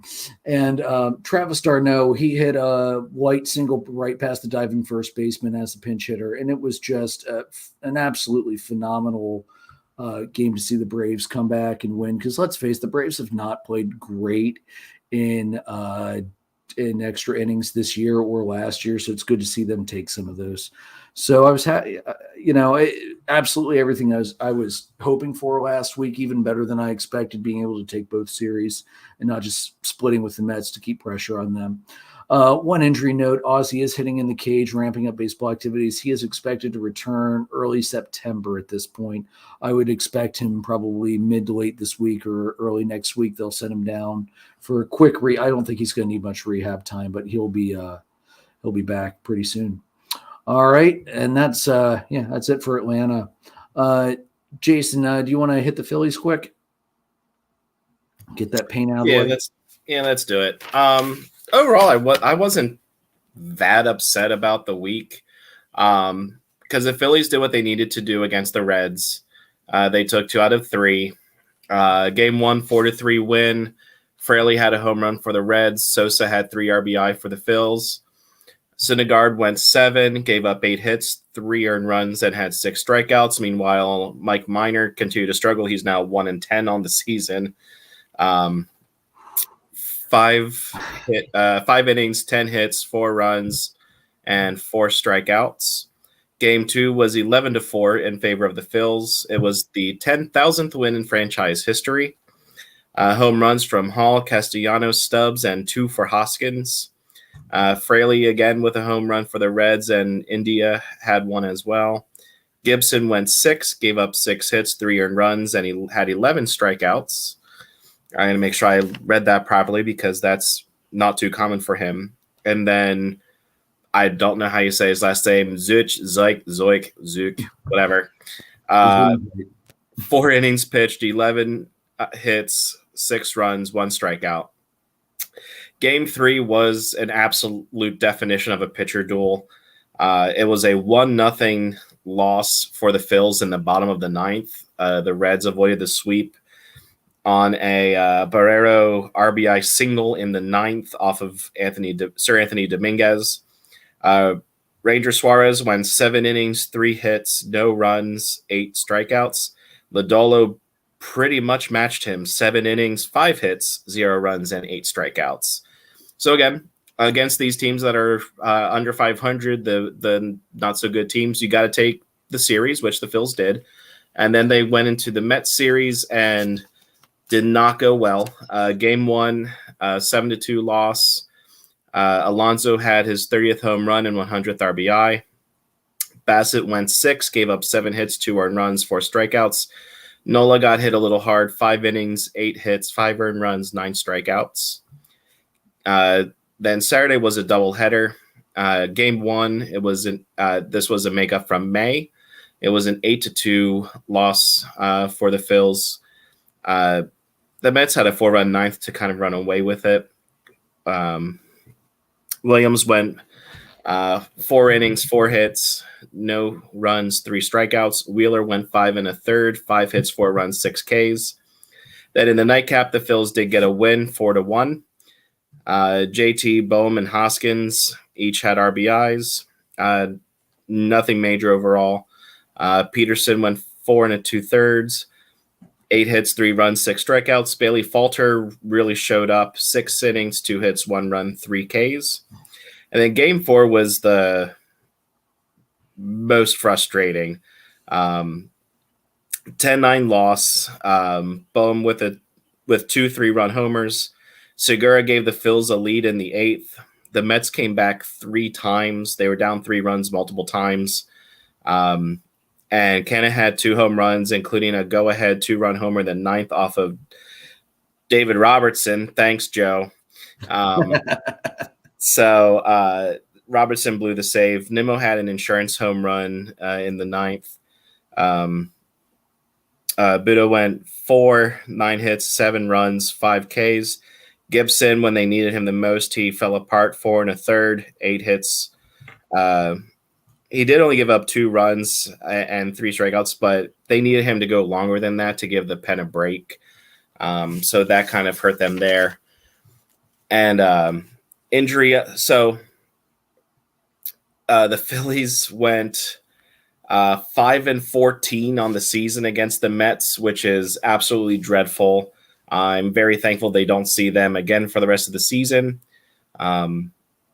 So the thing now is the Phils just need to, between now and the middle of September, they need to win their series. They don't play a team above 500 until they get to the Braves mid-September. So you got to take advantage, win the series that you're playing. Couple injuries and injury updates. Corey Knebel is officially done for the season. MRI revealed a tear in a shoulder area, so he's out for the season. And Sir Anthony Dominguez felt tightness in his tricep, and they confirmed that he has tendonitis. It's very mild. He just wanted to be sure that he was okay for the long haul, so they put him on the 15-day IL, retroactive to Thursday, so he'll be out for a couple weeks. But that's why they got Robertson, so hopefully he can fill in better. I mean, yesterday was kind of an anomaly for him on the season, so we'll see. And then the big news here, Bryce Harper is coming back within like a week or two. He is starting a rehab assignment in Lehigh Valley tomorrow, so he's hitting the ball. He's not going to be back in right field. He's going to be DH for the rest of the season. But the Phils need to get him back to get that offense going again. Is his elbow healed up enough, or are they just being precaution and just saying stay at DH? His elbow is fine, but they're not doing they haven't been doing the throwing program because of his thumb at the same time. So it's a matter of, just count the loss for the year, just stay healthy to hit drive-in runs, and then ramp up the throwing in the off season. Makes sense. Yeah. So congratulations on 10,000 wins. Too bad 11,000 losses came first. Sorry, I had to say that. You didn't, but Yeah, I did. So, friend of the show and occasional guest co-host Logan was actually at the game on Saturday. And this was his review. Logan was not overall impressed actually with either team. As he said, straight up from Logan, coming into Citizens Bank Park is typically an effortless adventure. I do like the concept of an encompassing sports complex with all facilities in one spot. Although this concept lacks character, it's easy and convenient, which I 100% agree with that. There's plenty of parking unless two teams are playing at the same time, in which case, as me and Jason have both been there for this, it's an absolute nightmare. The large and available parking lot is nice as well. Being the second game of a doubleheader, they did not open the gates to the public until 6:17 for a 7:15 p.m. first pitch. Not cool, standing in 90-degree heat watching drunk millennial wannabe fans vomit near the Mike Schmidt monument was gross. Oh, that is gross. Citizens Bank Park is nice with great food, with great views. Food was mediocre at best. The prices were standard MLB prices, overpriced. I will say this, he was up in the 300 section. Logan, next time you go to a Phillies game, get your food down on the main concourse. There's a lot more selection and better selection down there. The 300 level is not. Yeah, that was going to be my question. Was what did he have? Yeah, he was 300. I want to say he was like 330 is what he told me, something like that. So did he say what food he had? I didn't ask. Okay. But if he got his food up there, it was probably pretty limited. There's not a whole hell of a lot up there. Yeah, next time you're there, Logan, definitely go out to Ashburn Alley, get a Tony Luke's cheesesteak. Oh yeah, Manco and Manco pizza. There's even a really good there's a chicken sandwich place along the first base side. There's Chickies and Pete's. You can't go wrong with the stuff on the lower level. Yeah. So Logan, get your food down the lower level next time. Prices won't get better, but the selection is far better. The attendance was just over 39,000, which is good. However, I felt that both fan bases did not give the energy or effort that is deserved for a Mets-Phillies matchup, especially considering the Mets are a first-place team and the Phillies are in the wild card hunt. Philadelphia, you were lackluster. You must be ready for Eagles football.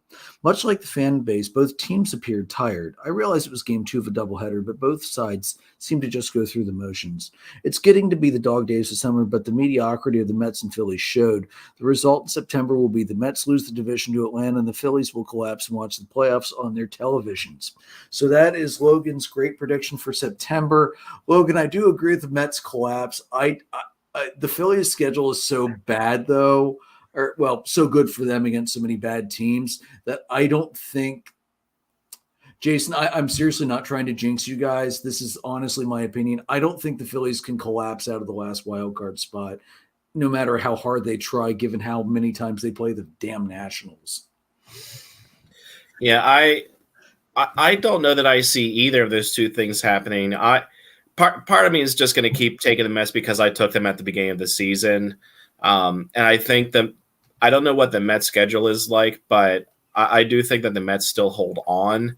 And then the Phils, I agree, like their schedule is in their favor. They're a game and a half or 2 games up on the Brewers right now, who are also in kind of a free fall. I mean, the Phillies lost 4 out of their last 5 games. And the Brewers gained half a game. Yeah. The Brewers really weren't putting up much of a challenge. Yeah. So I mean, yes, the Phils didn't get a chance to really distance themselves from the rest of the lower wildcard teams, but they also didn't really give anything up either. So here's the Mets schedule for the rest of the way out. So they lost to the Yankees today, 2-4. They've got one more game in the Bronx. They've got a 4-gamer with the Rockies this weekend, but then, Jason, their September's pretty brutal. They have the Dodgers at home got 3 with the Dodgers at home, 3 with the Nationals at home, and then 3 at the Pirates on the road before they have a day off. 3 at the Marlins, 3 versus the Cubs, 4 versus the Pirates. So that's a fairly easy week. No offense, Joe.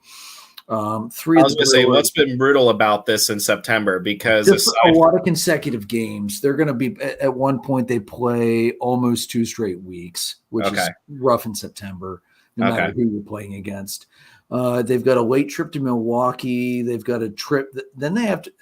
This is dumb. They've got 3 at Milwaukee, a day off, 3 at Oakland, come home, 2 against the Marlins at home, day off, go to Atlanta for 4, come home without a break for the Nationals for 3.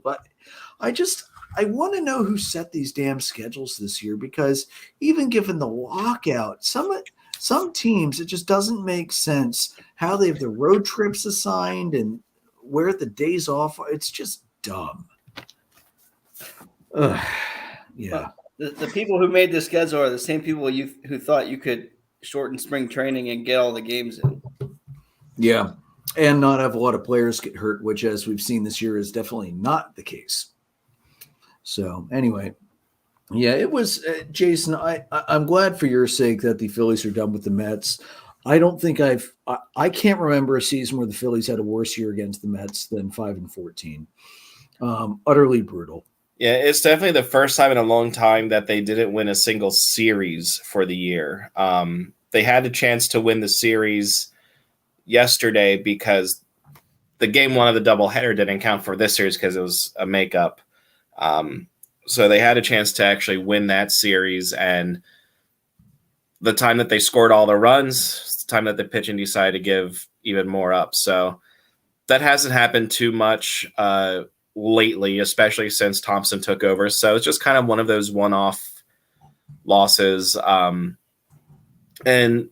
the Mets are a great team. I think Buck Showalter is really the one that the Mets needed to really help them get over the hump. He's old school, no nonsense, and the Mets are playing really good ball. So, yeah, I have no problem with them losing 3 out of the 4 this past weekend because it's just going to happen. They just need to take care of their business against the teams that they have remaining, especially the ones that are under 500. Yeah.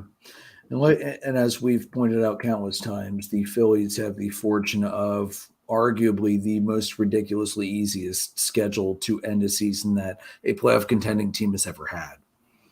So, they definitely don't have the easiest remaining schedule. I do know that. I think they're like 3rd or something like that as far as schedule. They're not the easy. Wow. They're not the easiest. They've got the Reds twice and the Nationals like 12 or 15 times, and that's not the easiest. That's insane. Well, to be fair, I also wonder how much of that came before Josh Bell and Juan Soto were gone. So yeah, that would make a big difference because let's face it, with Soto and Bell, at least there was a small amount of worry in that lineup. Now, there's nothing to worry about with that lineup. Yeah, the Phils don't need to sweep these teams. They need to take 2 out of 3, 3 out of 4. They'll be fine. Which, hey, ironically, that's what I've been saying for the last I don't know how many weeks. You know, don't push for the sweep. Don't worry about the sweep. Take the series. Or if it's a 4-gamer, split the series. Just play $500 or better, and you'll be fine. All right, Joe, how about them Cubbies? Yeah. After all that. Yeah, good week for the Cubs. Can't complain at all. They faced off with the Nats to start the week. 3 games. They took 2 out of 3. Game 1, 5-4 loss. Nelson Cruz had a double and a home run in the 8th to really take the lead in that game. So, he was really good in this one. Josiah Gray pitching for the Nats in game 1, 6 innings, 5 hits, 3 runs, 2 walks, and 10 strikeouts. And I don't think he got the win, which is, you hate to see that, but that's a good score. Good game for him and good for Nelson Cruz. Game 2, Cubs win this one 7-5 in 11. Justin Steele, 6 innings, 5 hits, no runs, 5 strikeouts. Guy has been lights out for the last 2 months. He's been awesome to watch. Nico in this one, 3 for 4, a double, a walk, an RBI, a run, and a stolen base. So, Nico did Moneyball in 1 game basically. So I'll take that. The Cubs got out to a 4-0 lead and then lost the lead. Obviously, went to 11. Wilson had the RBI sack, had an RBI sack fly. Wisdom had an RBI double that Wilson scores on, and Seiya had the RBI single to win the game in this one. Game 3, they win 3-2. Drew Smiley, who pitched really well tonight too. But as of in Game 3 against the Nats, 5 1/3, 4 hits, 2 runs, 4 strikeouts. Abbott, for his part for the Nationals, went 6 innings, 3 hits, 2 runs, and 5 strikeouts. So a good pitching matchup in Game 3 there. So that was that one. Then the Cubs had a makeup game, I guess, against the Orioles here on Thursday. They win this one 3-2. Sampson got himself a win this year finally in this game. 5 2/3, 4 hits, no runs, 6 strikeouts. Wilson was 2 for 4 in this game. Both hits were home runs, 2 RBIs, and 2 runs, obviously. So Wilson, imagine that he's no longer on the trade block and he's starting to hit the ball again. Shocker. So he had a great game, and again, Sampson made this ridiculous, glove flip from just in front of home plate to get the guy out to preserve his shot at a win in this one. So nice work on his part there. And I think Gomes might have been catching in this one. Wilson might have been the DH, and Gomes had a good game behind the plate too. So that's the first part of the week. The Brewers, they go play Milwaukee and take 2 out of 3 again here. So they've won 5 series in a row, which is you gotta enjoy what you can enjoy here. This has been fun. They're finding ways to win games. They went from just outside the bottom of the division to in the bottom of the division for a day or two, and now they're third. So I have no idea where these guys are going to end the year. But hey, win Game 1 in this series 8-7. Nicky Madrigal finally has started to hit the ball really well for the Cubs. 3 for 4, 2 runs in this game. Happ was 2 for 4. Morel was 2 for 3, 2 runs, 2 RBIs. Had the go-ahead homer in the 6th. So making a case for Rookie of the Year, Christopher Morel. Really exciting to watch play. Look, I know. Andrew's going to go back to his Braves players now because why not? Dude, Harris and Strider are the 2 front runners right now. Although I won't deny Morel is having a great season, but it's going to be either Harris or Strider. This sounds familiar, like one of our other debates last year, where one person kept trying to say one player was going to be getting it when it was very clear that they weren't. Yeah, but if you look at the stats, I can actually back it up on more than emotion this year. Yeah, that's a first. Yeah, I know. I'll be the first to freely admit that. Anyway, Game 2, they win this one 6-5-11. Stroh pitched really well in this one, 7 2/3. The 2 hits and the 2 runs, I think, the 2 runs were inherited, I think, after Rowan Wick came in and shit the bed in the 8th. Rowan Wick had a terrible week, and he's the difference between a sweep in Milwaukee or beating Milwaukee in a sweep. They were at Wrigley, but he's the difference there in them losing this game or losing Game 3 of the weekend. Again, Nick Madrigal tied the game in the 9th. Wisdom had an RBI double, and Wilson had the walk-off RBI single in the 11th. So, Stroman's been pitching really well. Steele's been pitching really well. Smiley's been pitching really well. Miley, I think, is down probably for the year. Hendricks is officially down as of today for the rest of the season. They found a capsule tear in his shoulder.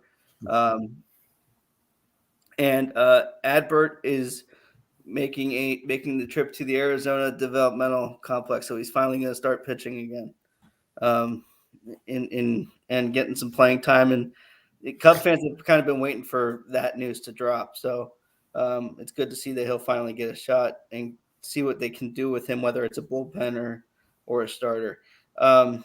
Game 3 of the Brewers series, just to finish this off, a 5-2 loss. Justin Steele went 6 innings, 2 hits, a walk, and 9 strikeouts on 89 pitches. And Ross didn't send him out in the 7th inning, and there went the game. So, yeah. That F. Ross. That F. Ross in the group chat was about the damn manager. So, if the guy is dealing and he's pitching really well, especially because he only threw 9 pitches in the 6th inning, like he's fine. Let him go. Let him go a little bit longer. Keegan's really been rough the last couple of weeks. Didn't have a bounce back. So we'll see if I think the innings are getting to him. If you want to look at what's going on with Keegan, that's probably what it is. Yeah, he's young enough. That's definitely a factor to look at. So you've got a guy with a torn labrum. Knabel's got a torn shoulder capsule. Oh man, it makes you wonder if it's what Joe mentions earlier. Was it that compressed spring training and rushing players to get ready? Is that coming back to bite a lot of pitchers right now? Yeah. I mean, look at like some of the hit by pitches this year. Command in general seems like it might be a little down. Now, some of that could also be the baseball stuff and things like that, but it's very possible.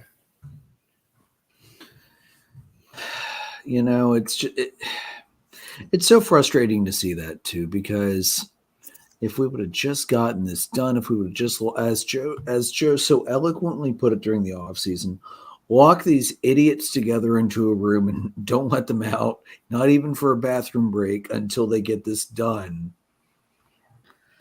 Yeah, I mean, these injuries and things were just not necessary. A lot of them were not necessary. It took a long time at the beginning of the year to see pitchers going, deep into games. And if we had a normal spring training, Kershaw gets a perfect game because Dave's not pulling him in the 7th. Yeah, absolutely. I mean, even if you look at the Blue Jays Yankees game from, I believe it was Sunday, Alek Manoah went up and in on Judge for the second time in the game and hit him. And he and Judge had a little bit of a shouting match. Garrett Cole was trying to charge the mound when Judge was trying to say, no, get the hell back in the dugout. We don't need this right now. Like, I think Judge realized, and Manoah went over to him at first base and apologized and said, I just lost grip and lost the pitch. But, between MLB, basically, it feels like changing the damn baseball every other year. And pitchers just not – now, I'm not trying to excuse Manoah hitting Judge here because it's late enough in the season that this shouldn't be a factor, but especially earlier in the season, absolutely a factor. Guys just trying to find their control, find what they're doing. Let's hope this is the last time we have to ever see a short spring training again, because I think we can definitely for sure say it's affecting the pitchers, not only injury wise, but it's also affecting, the things that are not injury based, the control and everything else. So yeah, let's hope we don't see that again. All right, so let's move on to the hot players for this week. I have, for my number one hot player of the week, I have Paul Goldschmidt.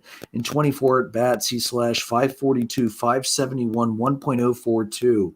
7 runs scored, 3 homers, 11 RBIs, 13 hits, 3 doubles, 2 walks, 3 strikeouts. I also had Jake Fraley of the Reds, ironically enough. Slash line's not the best, 273, 407, 818. But in 22 at-bats, he scored 9 runs, hit 4 homers, and had 8 RBIs and a stolen base, 6 hits, 5 walks, 7 strikeouts. Not bad at all. I also had Starling Marte of the Mets, 32 at-bats, a 344, 417, 625 slash line. 6 runs scored, 2 homers, 4 RBIs, 2 stolen bases, 11 hits, 3 doubles, and 3 walks, along with 8 strikeouts. Let's see here. I also, Jason, I'll let you mention the Phillies guys, Bohm in particular, because hell of a week for Bohm. He's been on fire. I'll toss Dansby up there. 333, 387, 444, 27 RBIs, 7 runs scored. He didn't have a homer, but he had 7 RBIs, 2 stolen bases, 9 singles, 3 doubles, 3 walks, 5 strikeouts. Got to get on base to do something. And against the Mets and the Astros, great pitching staff's not easy to do that. Jason, do you want to throw Alec Baum on there? Because the dude was on fire. I mean, 6 RBIs, Yeah. 2 home runs is insane. Yeah, he has been hitting really well lately. I don't have his splits from this last week, but he's getting on base. He's hitting the ball like Joe would be very happy with him because while he's not hitting for power, now he did have the 2 home runs yesterday and 6 RBI with that. He's getting singles. He's getting those doubles. He's driving in runs. He's doing what he needs to do to help the team. And tonight he has 3 hits again. So Alec Boehm is absolutely on fire right now. Here, I got the last 7. 31 at bats, 355, 355, 613 line, 3 runs scored, 11 hits, 2 homers, 8 RBIs, no walks, 4 strikeouts. That's a great line. Yeah. I can't argue with that. Do you guys have anybody else you wanted to toss on the hot list before we go to the Moneyball players? I had Mark Canha from the Mets. I don't know if you mentioned him or not.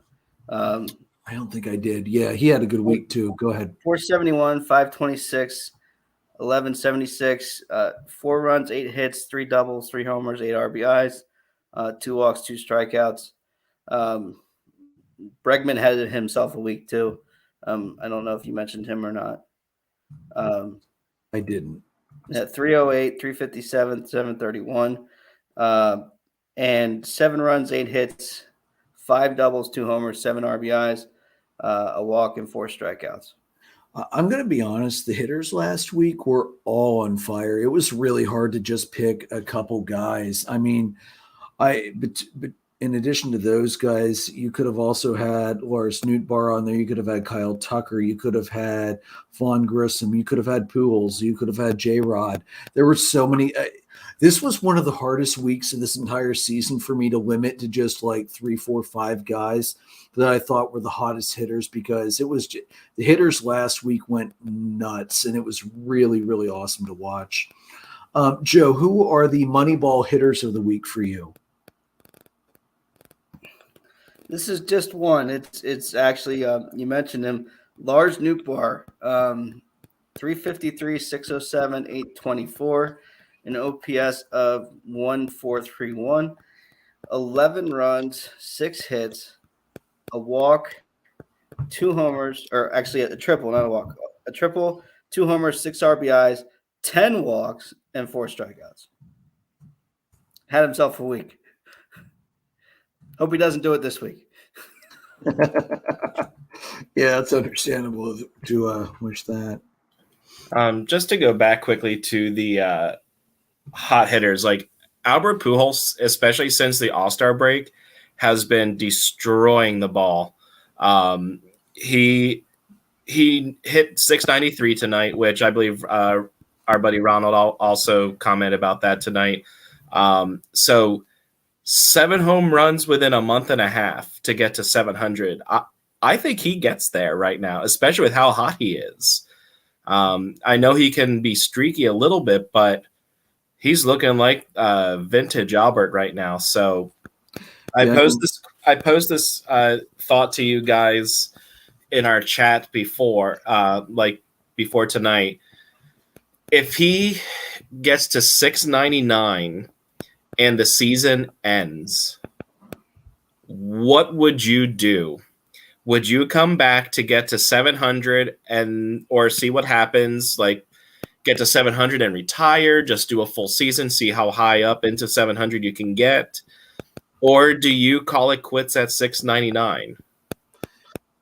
If it's me, I'm coming back at least until 700. I might not play the whole season, especially if I have May, June, like Pujols had. Like May and June were awful for Pujols. He was hitting in the 100s. I think he had 1 or 2 home runs in May, and I know he had no home runs at all in June and has since turned it on. Ronald Albert hit 693 tonight. Hope he gets to 7. Dude, I am pushing I can't remember the last time I pushed for a non-Braves slugger to just smash home runs every opportunity that he could, except against the Cubs, Joe. But I would love nothing more. I want to see him pass A-Rod and just smack A-Rod, put him back in the dust. And I want to see him be the third ball player to hit 700. I really do.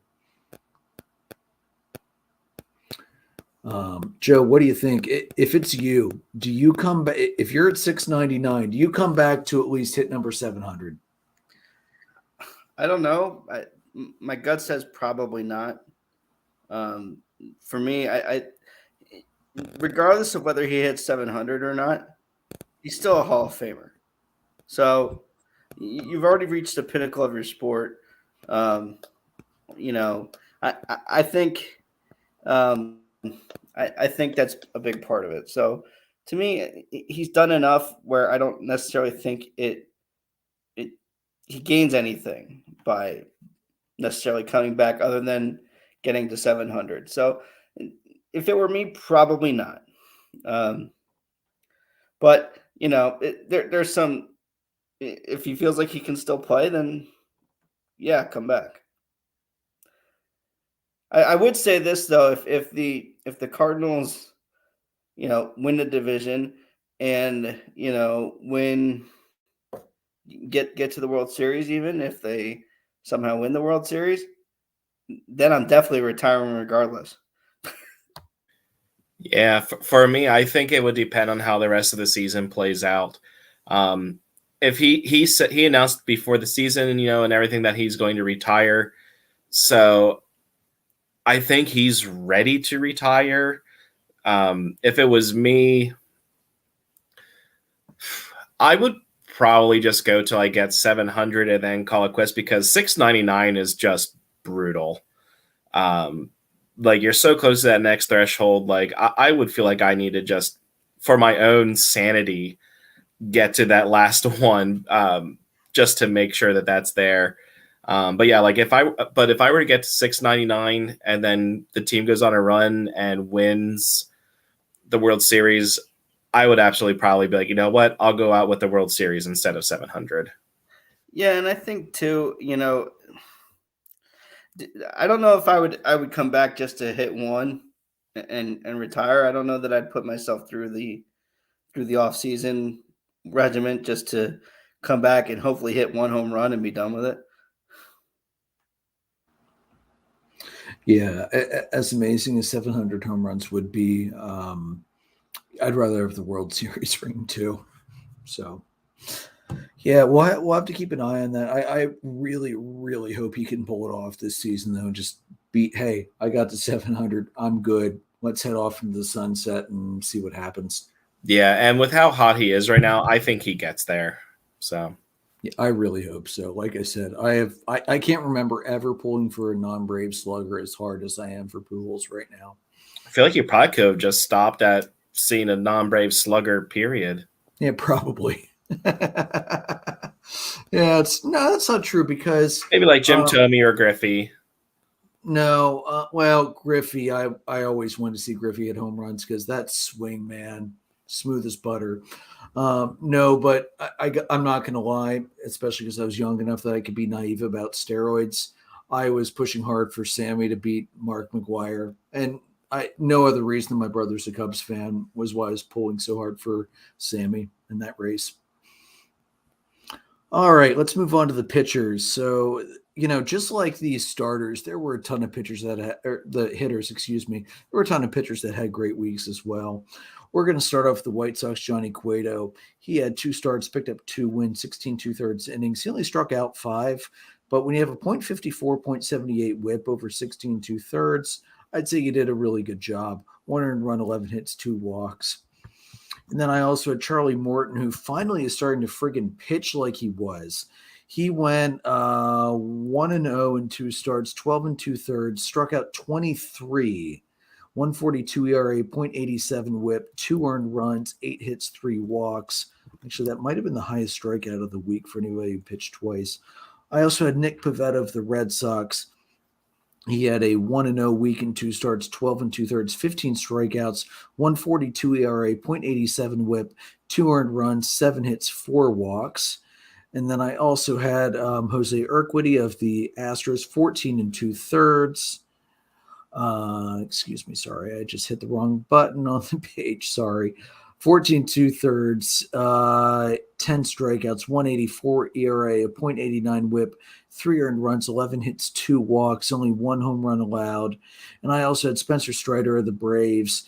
He had 2 starts this week. He went 1-0, 11 innings, 13 strikeouts. So not a big strikeout week, but he was able to spread things out. 164 ERA, .82 whip, 2 earned runs, 6 hits, 3 walks, 1 home run allowed. The big thing for me with Strider this week is he said after the Mets, or after his game against the Mets, the biggest thing it's been for me to learn this week is that you can't always go after striking everybody out. Sometimes if they're going to put the ball in play, you need to trust your defense behind you. And that's such a big step for a rookie who's used to using a 102 mile an hour fastball to just blow people down. So I was very impressed by that. Jason, Joe, any other pitchers for you guys this week? Yeah, Justin Steele, just to recap his week here, the 2 starts, 12 innings, 7 hits, a run, giving up 3 walks, 14 strikeouts. So, I can't say enough about the kid, and I'm excited for what the future holds for him. He's definitely a piece of the future for the Cubs. All right, Jason, anybody else for you? Nope. All right, Joe, who is the adulting reliever of the week? Yeah, the adulting reliever of the week. I've got 2 for you. We're going to go with first. We're going to talk about Giovanni Gallegos for the Cardinals. 1 for 1 in save opportunities, but he made 4 appearances this week, 4 innings, 1 hit, a walk, 4 strikeouts. It's good for a .50 whip and a 0.83 batting average against. And so then the adulting reliever of the week, Pete Fairbanks from Tampa Bay, 2 for 2 in save opportunities. Again, made 4 appearances, 3 and 2/3, no hits, a walk, and 3 strikeouts. So it's good for a .27 whip for the week. 2.7. Damn. That's a good week. I don't care if you're a starter or reliever. That's a great week. All right, moving on to the hot teams for me. Sorry, Yankees fans, with going 3-7 over the last 10, I'm not ready to put you guys back in there, even if you're starting to show some life. I am going to put the Rays on there. They've been looking better as of late. I'm also going to have the Braves on there. I'm going to have the Cubs on there. I'm going to have the Cardinals on there, and I'm going to have the Dodgers on there. Do you guys have anybody else you want on for the hot list for this week, or anybody that I shouldn't have put on? What about the Orioles? How have they been? Because they're still kind of the hottest team in baseball, essentially. So you know what? I forgot to check their past week this week. Let me pull that up very quickly. Orioles this past week. 2 of 3 against the Blue Jays. They lost the Cubs game, and 2 of 3 against the Red Sox. So around 500. Yeah, you know what, though? Let's toss them on because one of those games was a specialty game of the Little League Classic. So, yeah, let's toss the Orioles on there as well. Yeah, plus I think over the last 10 games, I think they're pretty solid too. So yeah, they are. Yeah, and they're only 2.5 out of that last wild card spot. They're a half game up on the Twins and a game and a half up on the White Sox, and they play the White Sox this week. You know what? And you know something crazy too, and which I was both happy and sad about. Mancini did almost nothing against the Braves. In the last game, he might have finally picked up some hits, but in the first 2 games, he was something like 1 or 11 or 1 for 12 with a bunch of strikeouts. And I'm like, as a Braves fan, I'm happy to see he's doing nothing because that's what I need. As a baseball fan and someone who is so tired of the bullshit the Angelos family keeps doing to this team, I wish he was still with Baltimore right now because he probably would be playing better. All right, so looking at the week ahead, Atlanta has a somewhat easier week. They open up at the Pirates, but they are on the road all week. I think Thursday is the first day off they've had in almost 2 weeks. Odorizzi versus Contreras tonight. Fried versus Brubaker. Wright versus Keller. Last time I checked, Braves were up 2-1 tonight. And then they head to St. Louis for 3 at the Cardinals. Strider versus Quintana. Morton versus Montgomery, and Odorizzi versus Wainwright. I got to tell you, I'm not happy about seeing Odorizzi pitch twice this week. He has not been pitching well since they picked him up. Cubbies this week, home for the Cardinals first. Smiley versus Montgomery, Sampson versus Wainwright in game 1 of the doubleheader. Game 2, no pitching assignments have been assigned yet. Game 3, game 4, TBD versus Mikolas, and then game 5, Stroman versus Hudson. And then the Cubs head out to Milwaukee to play in Chicago North. Steele versus Peralta, Smiley versus Woodruff, and Sampson versus Lauer. Something crazy. Ordinarily, that matchup, I don't like that for the Cubs, but you know what? Milwaukee's starting pitching has not been the dominating force it was last year, and they're not as scary as they were. So, you know what? I'm going to go out on a limb and say the Cubs take 2 out of 3, and then, Joe, you can kick my ass next week if the Brewers end up sweeping this. For the Phillies in their mostly AAA-ish schedule, they have 3 with the Reds. Syndergaard versus Sessa tonight. Suarez versus Lodolo tomorrow. That should be a really good match, actually. Nola versus Ashcroft then on Wednesday. And then they've got 3 versus the Pirates. Gibson versus Wilson. Syndergaard versus Bede. And Suarez versus TBD. So, Jason, 2 out of 3 or sweeps. That's what you got to be looking for. So, guys, what are you thinking this week? I'm interested to see what the Cubs do. It looks like they're taking heed of what we thought about Keegan Thompson. They're skipping a start for him here, bringing up a guy from Iowa to pitch game 1 tomorrow. Javier Assad, and then Sampson in a nightcap. So they've got, 8 games in 7 days, and they don't have a day off next week either. So, do what you can do. See what you can do. Franmil Reyes has been a bright spot for them.